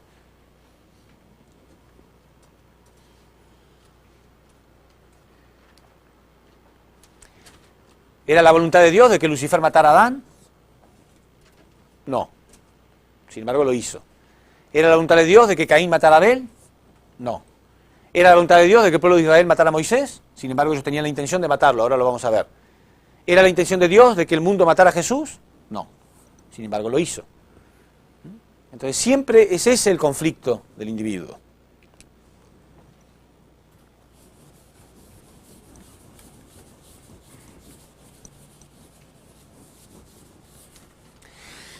No sabemos ver a Dios en el prójimo. Les cuento una fábula, igual que el otro día, para que vean la tendencia del individuo. Esto más que una fábula es un chiste en realidad, pero es un chiste que trae un mensaje detrás. Dice que había una vez en un pueblo, hubo un diluvio muy grande, ¿sí? Un gran diluvio, inmenso, impresionante. Entonces, los dirigentes empezaron a enviar botes para salvar a los damnificados, ¿no? Llevarlos hasta un lugar a salvo. Entonces llevaban a la gente en botes, los llevaban a todos a un lugar a salvo, ¿no? Hasta donde no estuviera inundado, porque todas las casas estaban inundadas, había animales ahogados, etc. Y llegan a la casa de un hombre que ya estaba parado arriba de los muebles, porque estaba todo inundado, y le dice que va a seguir lloviendo, que por favor se suba al bote y que iban a ir a un lugar a salvo. Pero ocurre que este hombre era una persona creyente. Entonces él le dice, mire, yo soy creyente y Dios promete que el que tiene fe en él nunca lo abandona. Entonces yo sé que Dios no me va a abandonar, Dios me va a salvar. Pero mire que va a seguir lloviendo. No importa. No, pero va a seguir lloviendo. No, absolutamente. Yo soy un hombre de fe absoluta y Dios promete que el que tiene fe, él nunca lo abandona. Así que muchas gracias, vaya nomás. Y se queda en la casa. Y sigue lloviendo, impresionantemente. Entonces llega un momento que tanto había subido el agua que él se tiene que subir en el techo de la casa. Entonces al final mandan una lancha para ver si había quedado algo para rescatar. Y lo ven a este hombre arriba del techo de la casa ya. Entonces le piden que se suba a la lancha. Y él dice, no, yo soy creyente. Y Dios dice que el que cree en él jamás lo va a abandonar. Y yo soy creyente, yo sé que Dios no me va a abandonar. No, pero mire que... No. Entonces al final sigue lloviendo, se tiene que subir en el tanque de agua de la casa ya, ¿no? Con el agua por acá. Entonces ya mandan un helicóptero, ¿no? Para ver si había quedado algo para rescatar. Y lo ven ahí. Entonces con un megáfono le dicen que suba, ¿no? Le tiran esas escaleras de soga para que se suba. Y él dice, no, yo creo en Dios y hasta las últimas consecuencias yo soy un hombre de fe. Y Dios promete que el que tiene fe, Dios nunca lo va a abandonar. Y sigue lloviendo y se ahoga, se muere. Entonces se va ahí al mundo espiritual, se encuentra con Dios, todo enojado este hombre. Y le dice, pero Dios, tú no dijiste que el que tenía fe, tú nunca lo ibas a abandonar. Yo tuve fe hasta las últimas consecuencias. Y Dios le contesta, hijo mío, te mandé botes, te mandé lanchas, te mandé helicópteros. ¿Qué más podía hacer? Y tú no querías aceptarlo. O sea, él es un chiste, pero en realidad nos refleja algo bien claro, ¿no? Dios lo estaba ayudando. Y él tenía una fe, o no tenía fe. Es indiscutible la fe que él tenía. Lo que no podía ver era Dios en los demás. No se daba cuenta de que Dios estaba trabajando a través de esa gente, de que alguien había inspirado a esa gente para que vaya a buscarlo, y ese era Dios. Había inspirado a esa gente para que lo busque. ¿Y cuántas veces nosotros también estamos orando, que Dios me ayude, que Dios, por favor, que ayúdame? ¿No? ¿Qué va a pasar con nosotros? ¿Vamos a llegar algún día al mundo espiritual y decir, Dios, yo te rogué tanto? Dios va a decir, pero ¿te acuerdas de esa persona que estaba hablando, que te mostró mis principios, te mostró mi plan claramente, y tú lo mandaste a pasear? ¿Eh?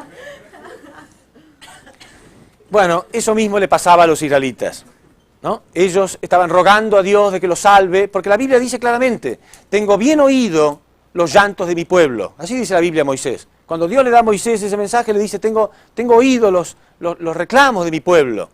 O sea que ellos oraban a Dios. Dios, por favor, sálvanos de esta esclavitud. Pero ahora venía alguien del palacio, un príncipe, por primera vez en 400 años, alguien que venía del palacio estaba dispuesto a ayudarlo. ¿Y qué hicieron ellos? Ellos en realidad, su naturaleza caída, estaba pensando algún día nos vamos a vengar de alguien que venga del palacio. Algún día me voy a dar ese gustito, a alguien que venga del palacio le vamos a dar duro. Y justo este que venía a salvarlos, ellos decidieron castigarlo. Y así fue, realmente es así. Porque dice la Biblia que Moisés vio después dos israelitas que estaban peleando, y él los separa para que no peleen, mostrándole que él está preocupado por la unidad, que él está preocupado porque haya armonía en su pueblo. Y uno de ellos le dice, ¿qué? ¿Acaso nos vas a matar como mataste al egipcio el otro día? Nadie sabía quién había matado a ese egipcio. pero ellos lo dicen a gritos. ¿Acaso nos vas a matar? Quiere decir que ellos deciden matar a alguien que viniera del palacio. Ellos deciden matar a Moisés. Lo que pasa es que no podían matarlo directamente, porque si un esclavo mata directamente a alguien que se supone que es un príncipe, entonces ellos serían castigados. Pero deciden matarlo indirectamente. Tanto es así que esto llega a oídos del faraón.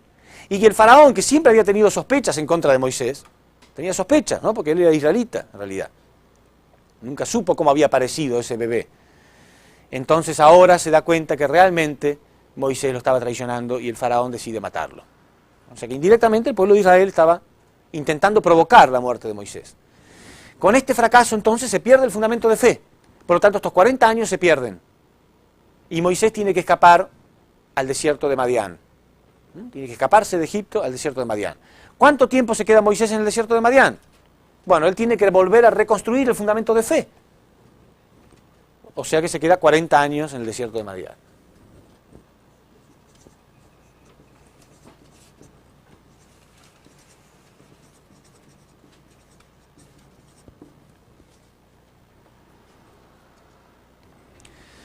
Cuando pasan esos 40 años, entonces Dios llama de nuevo a Moisés, le dice que tiene que ir a salvar a ese pueblo y que esta vez Él le va a permitir realizar 3 milagros y 10 calamidades, ¿sí?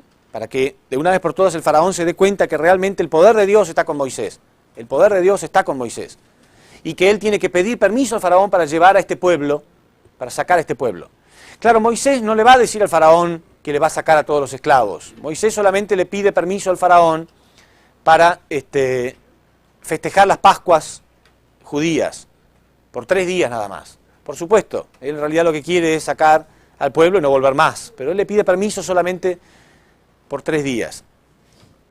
Entonces, una vez que terminan estos 40 años, y fíjense ustedes que después todo esto marca un precedente, como digo, para el curso de Jesús.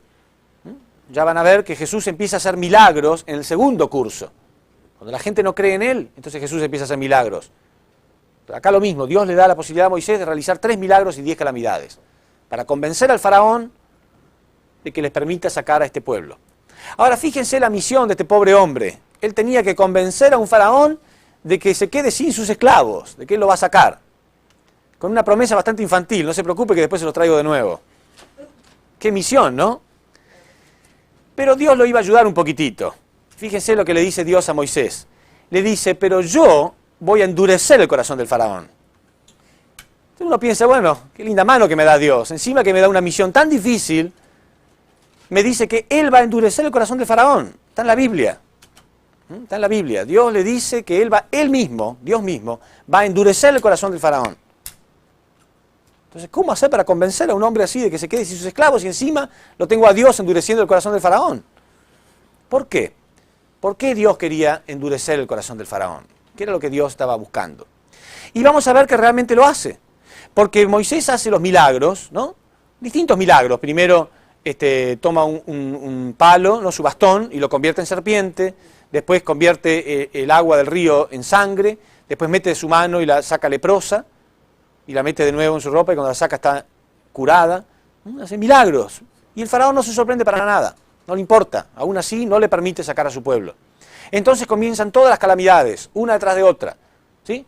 Las calamidades de las langostas, de las avispas, de las moscas, y una calamidad detrás de otra, ¿no? El granizo, constantemente calamidades y calamidades, sapos, una calamidad detrás de otra. ¿Cómo se llama? Plagas. Pero aún así el faraón dice que no, quiere decir que realmente Dios endureció el corazón del faraón. Hasta último momento. Pasan las 10 calamidades y el faraón sigue diciendo que no va a permitir que ese pueblo salga. Ahora, ¿por qué? A ver, de los más nuevos, ¿quién me puede decir por qué? ¿Por qué Dios va a endurecer el corazón del faraón? Si en realidad lo que Dios quería era convencer a ese faraón. No. En realidad es muy sencillo, ¿no? Dios lo que quiere que se establezca es el fundamento de sustancia. De nada le sirve a Dios que el faraón quede maravillado con los milagros y permita al pueblo salir y después el pueblo en el medio del desierto va y lo mata a Moisés. Dios quería frenar un poco al faraón para que el pueblo se entusiasme con Moisés. Y ante el primer milagro ya el pueblo está maravillado con las obras de Moisés. Ya ahí se dan cuenta que Dios está trabajando a través de Moisés. Pero por las dudas Dios frena el corazón del faraón para que el pueblo esté más maravillado con las obras de Moisés. Esa es la razón obvia, ¿no es cierto? Esto no lo dice la Biblia, pero es muy claro y muy obvio que así es. Dios está intentando el fundamento de sustancia. Dios quiere el fundamento de sustancia. No le interesa que el faraón admire inmensamente a Moisés. Lo que Dios quiere es que el pueblo admire inmensamente a Moisés, que se una totalmente a él. Bueno, al final llega la última de las calamidades, que es la muerte de los niños de Egipto. Comienzan a morir los niños. Sin embargo, aún así, el faraón no se conmueve hasta que muere su propio hijo. Cuando muere su propio hijo, ahí sí el faraón se da cuenta que el poder de Dios está con Moisés y entonces él le permite sacar por 3 días a ese pueblo. Cuando Moisés obviamente sale, es para no volver ya más, para ir a las tierras prometidas de Canaán. Al 3er día el faraón se da cuenta de esto y salen a buscarlos, ¿sí? Y es ahí donde ellos cruzan el Mar Rojo, que la Biblia dice que se abren sus aguas, ¿sí? Cruzan el Mar Rojo y detrás vienen los egipcios y cuando ellos vienen ya las aguas están altas de nuevo. En realidad, este milagro tiene una explicación científica. No es que las aguas se abrieran así como paredones, ¿sí? Sino que según la ubicación de la Luna y de los planetas, ustedes saben que el mar, ¿no?, es influido por la Luna con la marea. La marea puede bajar o subir. Y según la posición de los planetas puede bajar muchísimo. Esto está científicamente comprobado. Las aguas pudieron haber bajado en ese tiempo tanto como para cruzarlo fácilmente. Pero en 3 días la situación cambia totalmente y la marea ya estaba alta de nuevo. ¿Se entiende? ¿Dónde está el milagro entonces? Bueno, el milagro está en que eso ocurrió en el momento exacto en que Dios había sacado al pueblo. Dios sabía el día exacto en que ellos tenían que salir de ahí, ¿sí?, para poder escapar definitivamente. Y fíjense ustedes que el pueblo está constantemente después dudando de Moisés, porque en ese momento cuando tienen por delante el Mar Rojo y por detrás a los egipcios, ellos empiezan ya a acusar a Moisés, porque se ven entre la espada y la pared, ¿no? Sin embargo, ocurre un milagro y ellos se salvan. Ya con esa experiencia de fe, con ese milagro, ellos deberían tener suficiente. Sin embargo, vamos a ver cómo constantemente están dudando de Moisés y dudando de Dios. En fin, de todos modos, ahora ellos están unidos a Moisés. Están unidos a Moisés. Quiere decir que momentáneamente hay una victoria acá. Hay una victoria. Sin embargo, vamos a ver que ahora ya están en un curso más sustancial. El curso a nivel familiar, fundamento de fe, fundamento de sustancia a nivel familiar, es un curso simbólico. El curso a nivel nacional es un curso imagen. Y el curso a nivel mundial es un curso sustancial. ¿Qué significa esto? Son como 3 etapas, ¿no? Formación, crecimiento y perfeccionamiento. Pero ¿qué significa el curso imagen que estamos viendo ahora? ¿Qué significa este curso imagen? ¿Cuál es la diferencia entre decir que es imagen y que es simbólico? Bueno, es sencillo, es un poco más sustancial que lo simbólico y un poco más simbólico que lo sustancial. ¿Se entiende? Pero ¿cuál es la diferencia sustancial? ¿En qué podemos ver la diferencia entre este curso que es simbólico y este curso que es imagen? En el curso simbólico, el fundamento de sustancia, repito, como es simbólico, una vez que Esaú se arrepintió de matar a Jacob, ya estaba cumplido. Una vez que Esaú se unió a Jacob, ya está cumplido. ¿Sí? No lo mató, punto. En este curso no es suficiente eso. Ellos se unen a Moisés, pero aún así ya no está sellada la victoria. Tienen que permanecer unidos hasta que llegan a Canaán. ¿Se entiende? Tienen que permanecer unidos porque ya es más sustancial que lo simbólico. ¿Sí? Es más concreto. ¿Se entiende? Tienen que permanecer unidos hasta que llegan a Canaán. Egipto simboliza el infierno. Canaán simboliza el reino de los cielos.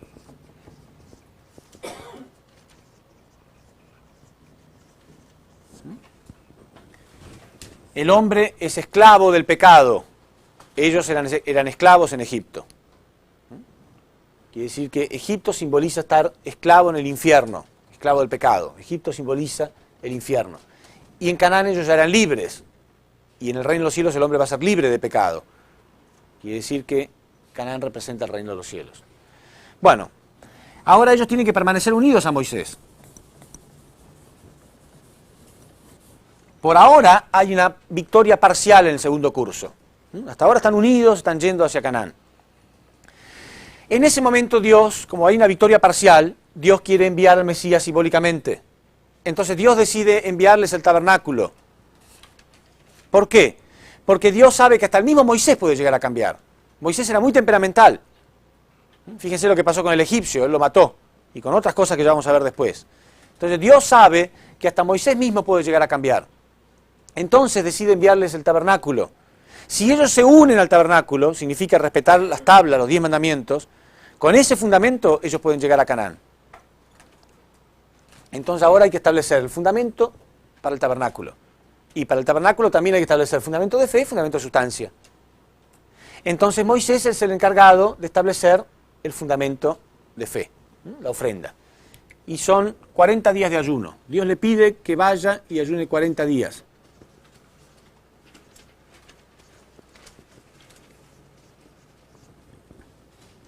En el monte Sinaí.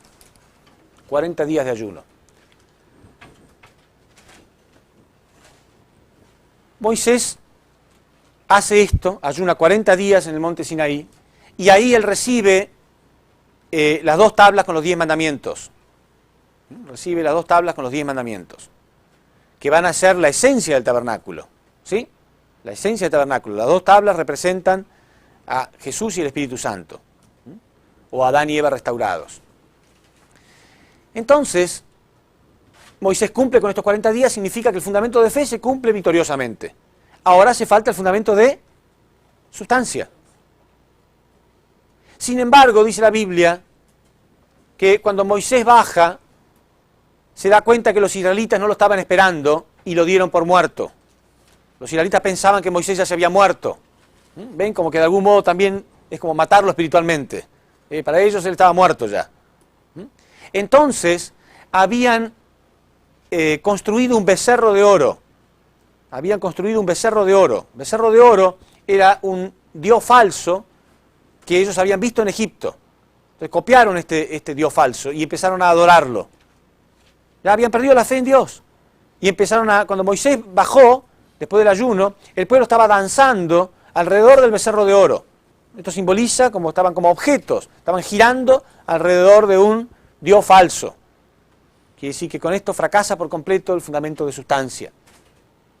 Moisés se enfurece totalmente, rompe las 2 tablas. Rompe las 2 tablas de piedra con los 10 mandamientos. Las tablas estaban simbolizando a Jesús y el Espíritu Santo.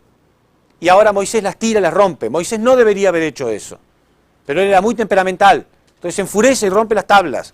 Y esto marca un precedente para que después, en el curso de Jesús, si el pueblo de Israel falla en algo y no tiene fe, Jesús tiene que sufrir. ¿Se entiende? Porque las tablas están representando a Jesús y el Espíritu Santo, por eso eran 2 tablas. Dios podía haber escrito todo en una sola, pero estaban representando a Jesús y el Espíritu Santo. Y Moisés rompe esto. Esto establece ya una condición para que si más tarde hay cualquier falla, Jesús tenga que sufrir. Por eso cuando Jesús oraba en el jardín de Getsemaní, Padre, si es posible que este cáliz pase de mí, Dios no podía escucharlo. Él tenía que ir al camino de la cruz. Ya estaban establecidas las condiciones. Entonces, al fracasar el fundamento de sustancia para el tabernáculo, estoy hablando, ¿no? El fundamento de sustancia para el tabernáculo, se pierden estos 40 días. Y más tarde Moisés tiene que volver a subir y ayunar 40 días más.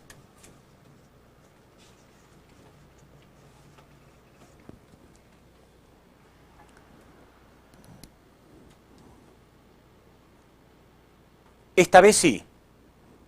Él ayuna. Bueno, les cuento primero. Él se enfurece, rompe las tablas. Dice la Biblia que funde el becerro de oro, lo mezcla con arena y se los hace tragar. Se los tira a la cara y se enfurece y les grita. Entonces, de algún modo ellos aprenden esta lección. Al poco tiempo, cuando él va, ayuna de nuevo 40 días. Y cuando baja, ellos están esperándolo. Están esperándolo y hasta lo ayudan a construir el tabernáculo. Pero ven cómo es muy claro todo lo mismo, ¿no? Fundamento de fe, fundamento de sustancia. Y siempre lo que falla es el fundamento de sustancia, o casi siempre. Porque esa es la dificultad del hombre, no en el fundamento de fe, sino en el de sustancia. Bueno, ahora hay una aparente victoria en este segundo curso y hay una aparente victoria acá, porque ellos ayudan a construir el tabernáculo. Pero repito, ellos tienen que permanecer unidos hasta llegar a Canaán. Sin embargo, ocurre un grave fracaso acá. En este mismo punto del periodo, ya hacia el final de este periodo segundo, ellos comienzan a quejarse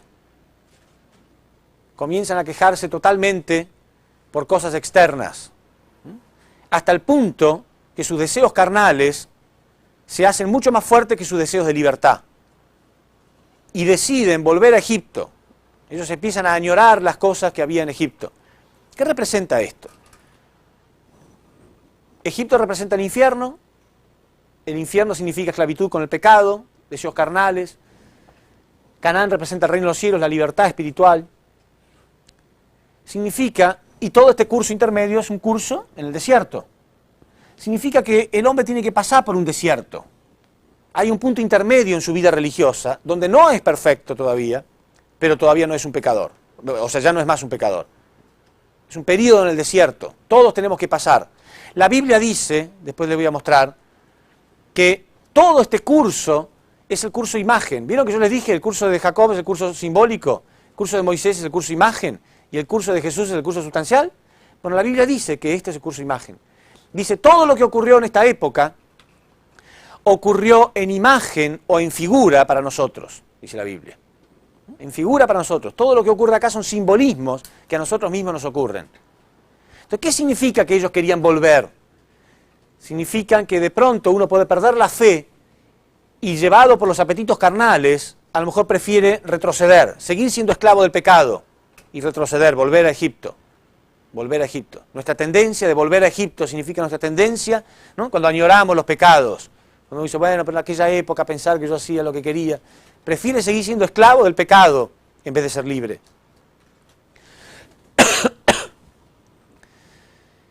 Los israelitas deberían haber pensado, aunque yo muera en el desierto, aunque muera de hambre en el desierto, por lo menos mis hijos van a ser libres. Y nosotros igual. Aunque nuestra vida de fe sea difícil, nuestros descendientes van a ser libres de pecado. Sin embargo, ellos no pensaban eso. Podemos leer en Números, capítulo 11, versículo 4, qué fue lo que ocurrió en este periodo. Números, capítulo 11, versículo 4. Cómo ellos querían volver. Y cuando yo les lea esta parte, ustedes van a sentir qué ridículo, qué ridículo. Ellos estaban dispuestos a sacrificar la libertad, sacrificar el ser dueño de su propia tierra por estas cosas que leemos acá. Es casi increíble. Pero fíjense que siempre ocurre eso. ¿Se acuerdan que les dije, cuando les di el ejemplo de que uno está cultivando su espíritu, de que hay gente que sabe cómo está golpeando esa piedra, en ese curso? ¿Se acuerdan? Un curso de escultores. Y otros que no tienen ni idea y la golpean igual imitando a los demás. ¿Sí? Golpean pero no saben ni siquiera para qué están golpeando.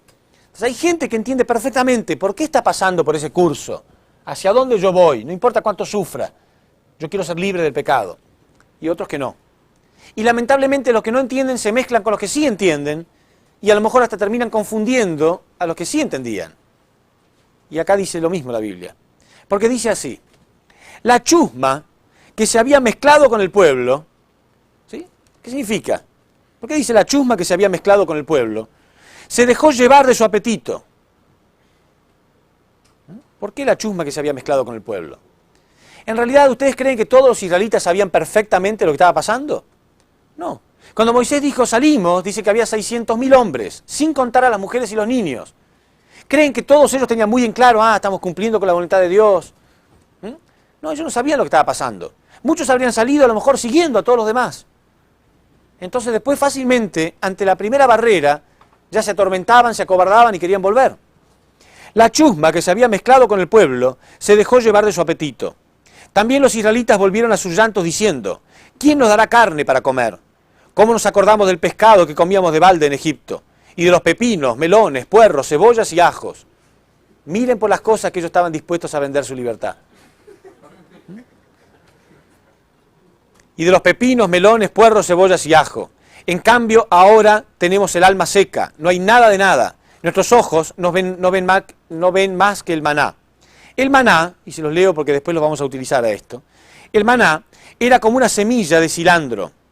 Su aspecto era como el del bedelio, El pueblo se desparramaba para recogerlo, lo molían en la muela o lo mojaban en el mortero. Luego lo cocían en la olla y hacían con él tortas, o sea, una especie de masa, de pan. Una especie de pan hacían con el maná. Les digo esto porque después vamos a ver el simbolismo que ocurre más tarde. En fin, el punto es que este pueblo estaba dispuesto a volver a Egipto con tal de tener esta clase de comida. Debido a esto, entonces, fracasan por completo. Ellos deciden inclusive, ¿no? Está ahí claro en la Biblia que ellos deciden hasta eliminar a Moisés si es necesario, sacar a Moisés, nombrar a otra figura central que los guíe hasta Egipto. Estaban dispuestos a eliminarlo para que los guíe hasta Egipto. Debido a este fracaso, entonces, este segundo periodo, 40 días de ayuno, también fracasa. Fracasa este fundamento. Y Dios tiene que volver a establecer otros 40 días, que son 40 días de espionaje. 40 días de espionaje. Dios entonces le pide a Moisés que tome al líder de cada una de las tribus, o sea 12, y que ellos vayan hasta Canaán, porque fíjense que a pesar de que ellos tuvieron muchos años en el desierto, Canaán no estaba lejos. Si ustedes miran en el mapa, donde queda Egipto y Canaán, es muy cerca. Ellos podrían haber llegado en muy poco tiempo. Entonces, Dios le pide que hagan 40 días de espionaje. ¿Por qué? ¿Por qué Dios necesitaba que ellos vayan y espíen a Canaán? ¿Acaso Dios no está en todos lados? ¿Acaso Dios no sabe lo que hay en Canaán? ¿Ellos tenían que espiar en Canaán para informarle a Dios qué es lo que estaba pasando? No. Esto, obviamente, el número 40 representa ¿qué? Fundamento de fe. Entonces, Dios quería ver si ellos tenían fe o no. Si ellos volvían, o sea, digamos, ¿no? El pueblo,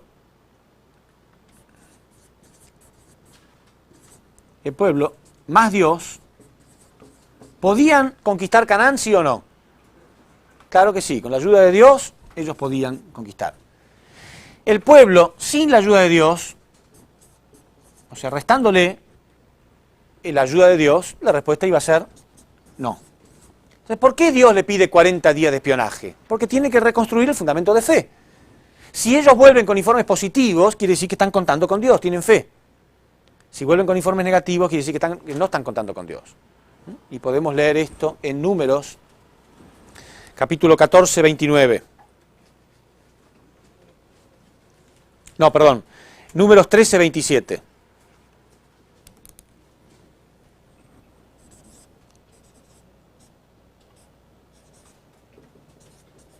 Números 13, 27. Fueron 12 espías. 10 volvieron con informes totalmente negativos, absolutamente negativos. Querían sacar a Moisés definitivamente, volver a Egipto, que era imposible entrar a Canaán, que no podían. Sin embargo, 2 de ellos, Josué y Caleb, eran totalmente positivos y decían que sí. Pero si ustedes leen, es muy claro, ellos dicen, sí, podemos entrar, con la ayuda de Dios no hay ningún problema. Ellos lo mencionan bien claro, con la ayuda de Dios podemos entrar. Y los otros decían, no, de ningún modo. Se los leo. Les contaron lo siguiente: fuimos al país al que nos enviaste, y en verdad que emana leche y miel. Estas son sus productos. Solo que el pueblo que habita en el país es poderoso, las ciudades fortificadas y muy grandes. Hasta hemos visto allí descendientes de Anac, el amalecita, ocupa la región del norte. Caleb cayó al pueblo, Caleb, uno de los positivos, cayó al pueblo delante de Moisés diciendo, subamos y conquistemos el país, porque sin duda podremos con él. Pero los hombres que habían ido con él dijeron, no podemos subir contra ese pueblo, porque es más fuerte que nosotros. Y empezaron a hablar mal a los israelitas del país que habían explorado, diciendo, el país que hemos recorrido y explorado es un país que devora a sus propios habitantes. Toda la gente que hemos visto es gente alta. Hemos visto también gente gigante. Nosotros nos teníamos ante ellos como saltamontes, y eso mismo les parecíamos a ellos. Como si fuéramos saltamontes al lado de ellos, tan gigantes que eran. Entonces ellos fracasan por completo. Con este fracaso, entonces, de estos 40 días, ya Dios tiene que dar por terminado este segundo curso también. Acá ya fracasa este segundo curso. ¿Se acuerdan que yo había dicho que había una victoria parcial? Pero ahora, como ya fracasó este fundamento, entonces ahora Dios tiene que dar por terminado este segundo curso. Ahora fíjense ustedes la diferencia, para que ustedes no confundan. ¿Se acuerdan que les dije que el curso de Moisés puede parecer confuso? ¿Puede parecer complicado? No es así. Si ustedes confunden el primer curso del tabernáculo con el primer curso a Canaán, el segundo curso del tabernáculo con el segundo curso a Canaán, entonces sí se vuelve confuso. Pero en realidad es muy sencilla, ¿no es cierto?, la diferencia. Fíjense, acá son 40 años. Cuando estamos hablando del curso grande a Canaán, son 40 años y 40 años. Y acá son días, 40 días, 40 días, 40 días. ¿Sí? Si hacemos un examen y yo le pregunto, ¿cuál es el fundamento de fe para el segundo curso a Canaán? Bueno, apenas menciono Canaán, ya saben que son años. Si yo digo, ¿cuál es el fundamento de fe para el primer curso del tabernáculo? Ya saben que son días. No pueden confundirse. Es muy fácil. Son 40 años, 40 años, 40 años. Acá 40 días, 40 días, 40 días. Entonces no tiene por qué mezclar un curso con otro. Entonces no tiene por qué ser difícil esta conferencia. Es muy claro, al contrario, es maravilloso. Yo siempre sentí que esto es maravilloso, porque este curso, el curso de Moisés, es el que más claramente muestra fundamento de fe y fundamento de sustancia. Está muy claro el patrón. Cada vez que fracasa, otro curso más. Bueno, entonces, debido a que ya había fracasado estos 3 intentos, entonces ahora Dios tuvo que dar por fracasado este segundo curso. Ahora sí, tenía que establecerse el tercer curso. Entonces son 40 años de nuevo. Y otra vez 40 años en el desierto. Y eso lo podemos leer en Números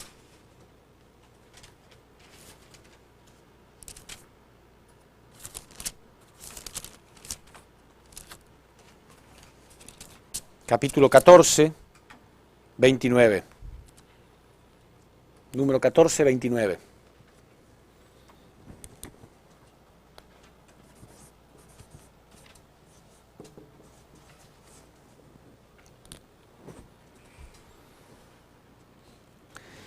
Ahora, repito, como había fallado estos 40 días de espionaje, Dios tenía que hacer este fundamento de fe a nivel grande, 40 años.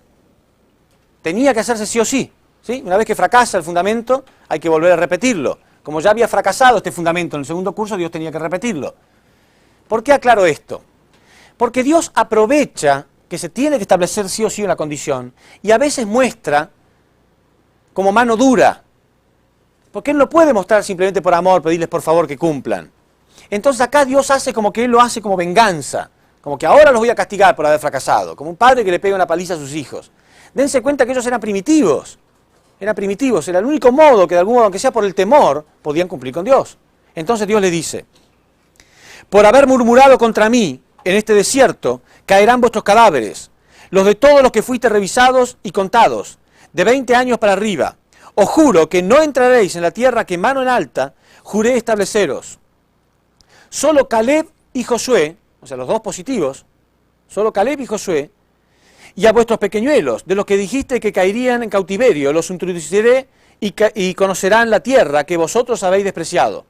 Vuestros cadáveres caerán en este desierto, y vuestros hijos serán nómadas 40 años en el desierto, cargando con vuestra infidelidad, hasta que no falte uno solo de vuestros cadáveres en el desierto. Según el número de los días que empleasteis en explorar, ¿cuántos días de exploración era? 40. Según los días que empleasteis en explorar, 40 días, cargaréis 40 años con vuestros pecados, 1 año por cada día. Así sabréis lo que es apartarse de mí. Queda como una venganza de Dios, ¿sí? Pero no es. Según el principio divino vemos muy claro que debido a que fracasó el fundamento de sustancia, ya estaba fracasado en el anterior, había que volver a repetirlo. ¿Se entiende? Pero Dios aprovecha para mostrar mano dura para que de algún modo por lo menos se atemoricen y cumplan. Entonces ahora son 40 años en el desierto de nuevo. Otra vez el número 40 para establecer el fundamento de fe. Y entonces en el fundamento de sustancia, Dios envía de nuevo 40 días de espionaje a Canaán.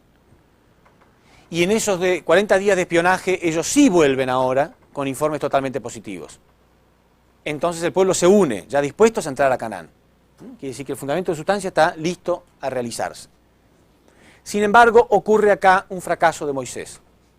Ocurre un fracaso de Moisés. El pueblo se quejaba porque no tenían agua. Y Moisés anteriormente ya había hecho un milagro de que golpeando una roca surgía agua de esa roca y el pueblo podía beber.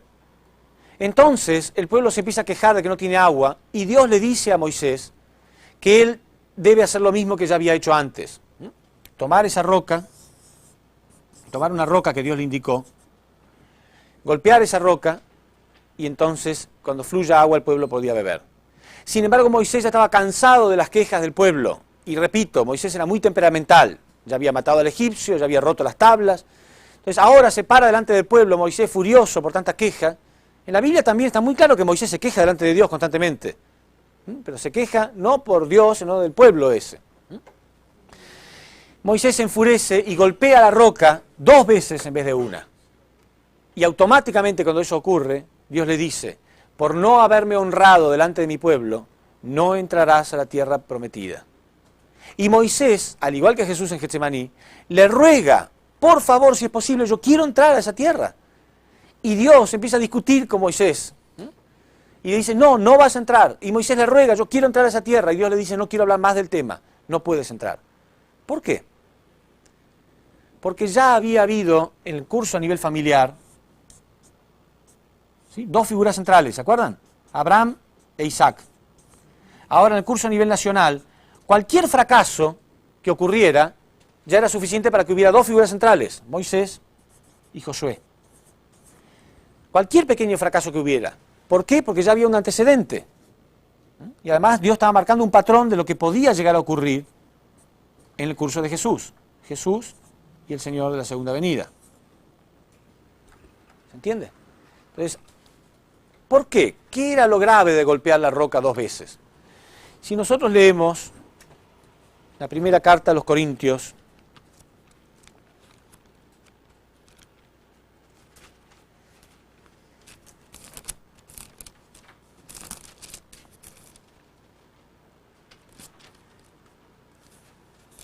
capítulo 10, versículo... Vamos a leer desde el principio, desde el versículo 1. Primera de los Corintios, capítulo 10, versículo 1 en adelante. Habla todo del curso de Moisés, está hablando todo del curso de Moisés, y es acá, es en esta parte de la Biblia donde menciona lo que yo les dije antes, de que este curso es imagen, imagen para nosotros, es un curso imagen para nuestro propio curso, dice la Biblia. Dice así: no quiero que ignoréis, obviamente estamos hablando del Nuevo Testamento ya, ¿no? Pero sin embargo está hablando todo lo que pasó en el Antiguo Testamento, todo el curso de Moisés. No quiero que ignoréis, hermanos, que vuestros padres estuvieron todos bajo la nube, y todos atravesaron el mar, y todos fueron bautizados en Moisés, por la nube y el mar, y todos comieron el mismo alimento espiritual, y todos bebieron la misma bebida espiritual, pues bebían de la roca que les seguía, y la roca era Cristo. O sea, la Biblia está diciendo claramente que esta roca representaba a Cristo. Recuerdan que las tablas de piedra estaban simbolizando a Jesús y el Espíritu Santo. Por lo tanto, esta piedra también estaba simbolizando a Cristo. Pero la mayoría de ellos no fueron del agrado de Dios, pues sus cuerpos quedaron tendidos en el desierto. Estas cosas sucedieron en figura para nosotros. Estas cosas sucedieron en figura para nosotros. Entonces, ¿qué representaba el hecho de golpear la roca 2 veces? La roca sin agua representaba a Adán caído. Porque el agua representa vida. El agua representa vida. Entonces, la roca sin agua representaba a Adán caído. Cuando Moisés golpea la roca por primera vez, simboliza la mano de Dios dándole vida a Adán, o sea, Adán restaurado. Adán restaurado representa ¿a quién? A Cristo. Quiere decir que la primera vez que golpeaba la roca simbolizaba a Dios restaurando a Adán. Pero la segunda vez que él golpeó ya estaba representando golpear a Cristo. Entonces, esto ya estableció un precedente, aunque sea simbólico, estableció un precedente que ante cualquier falla que hubiera, Jesús tendría que morir en la cruz. Por eso vamos a ver entonces que Jesús viene con todo en contra en realidad. Jesús viene con todo en contra. Primero y principal,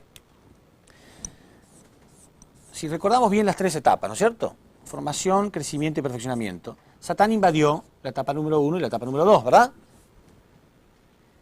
Jesús era el segundo Adán. Jesús era el segundo Adán. Entonces, pertenecía a esta etapa de algún modo. El primero y el segundo Adán. Quiere decir que ya por esto, representaba la etapa número 2, ya había una tendencia de que Satán pudiera reclamarlo, porque él estaba en la etapa de segundo Adán, la número 2. El Señor de la segunda venida viene en la posición de tercer Adán. Es diferente. El número 3 nunca fue invadido. Quiere decir que ya acá establecía un antecedente negativo. Después, en este primer curso hubo dos figuras centrales. En este segundo curso también, acá ya lo más probable es que tuviera que venir otra persona para concluir la providencia. Además, Moisés había roto las tablas con los 10 mandamientos, ya otro antecedente más. Y ahora golpeaba la roca 2 veces, otro antecedente más. Entonces Jesús vino con todo ese fundamento en contra. Por eso, se puede sentir como que en la época de Jesús estaba todo como que él tenía que ir al camino de la cruz. Y por esa razón los cristianos pensaron que Dios lo había enviado para morir.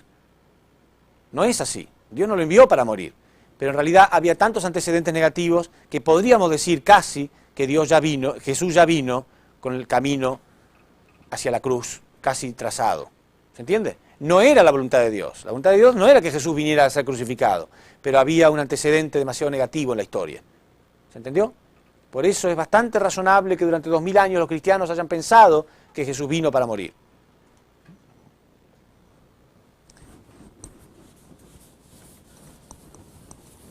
Entonces, Dios no le permite a Moisés que entre a Canaán. Entonces acá hay dos figuras centrales. Moisés, y por último Dios le ordena a Moisés que nombre a Josué como la figura central.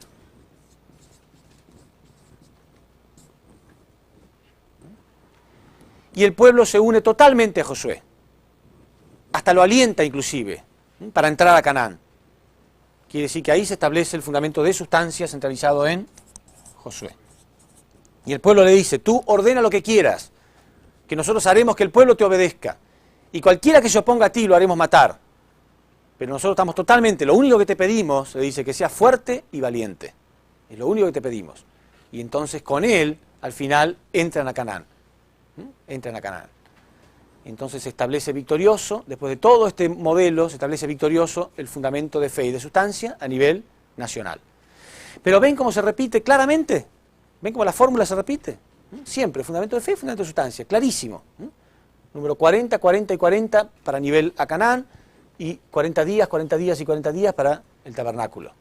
Siempre. Esta fórmula es muy, muy clara, el patrón de la historia. Y todo esto entonces, una vez que entran en Canaán, se organizan como una verdadera nación, dentro de la cual va a nacer Cristo más tarde. Y entonces Jesús tiene que hacer un curso semejante a esto. Un curso semejante a esto. Vamos a ver entonces, en un rato más, el curso a nivel mundial o el curso de Jesús. Muchas gracias.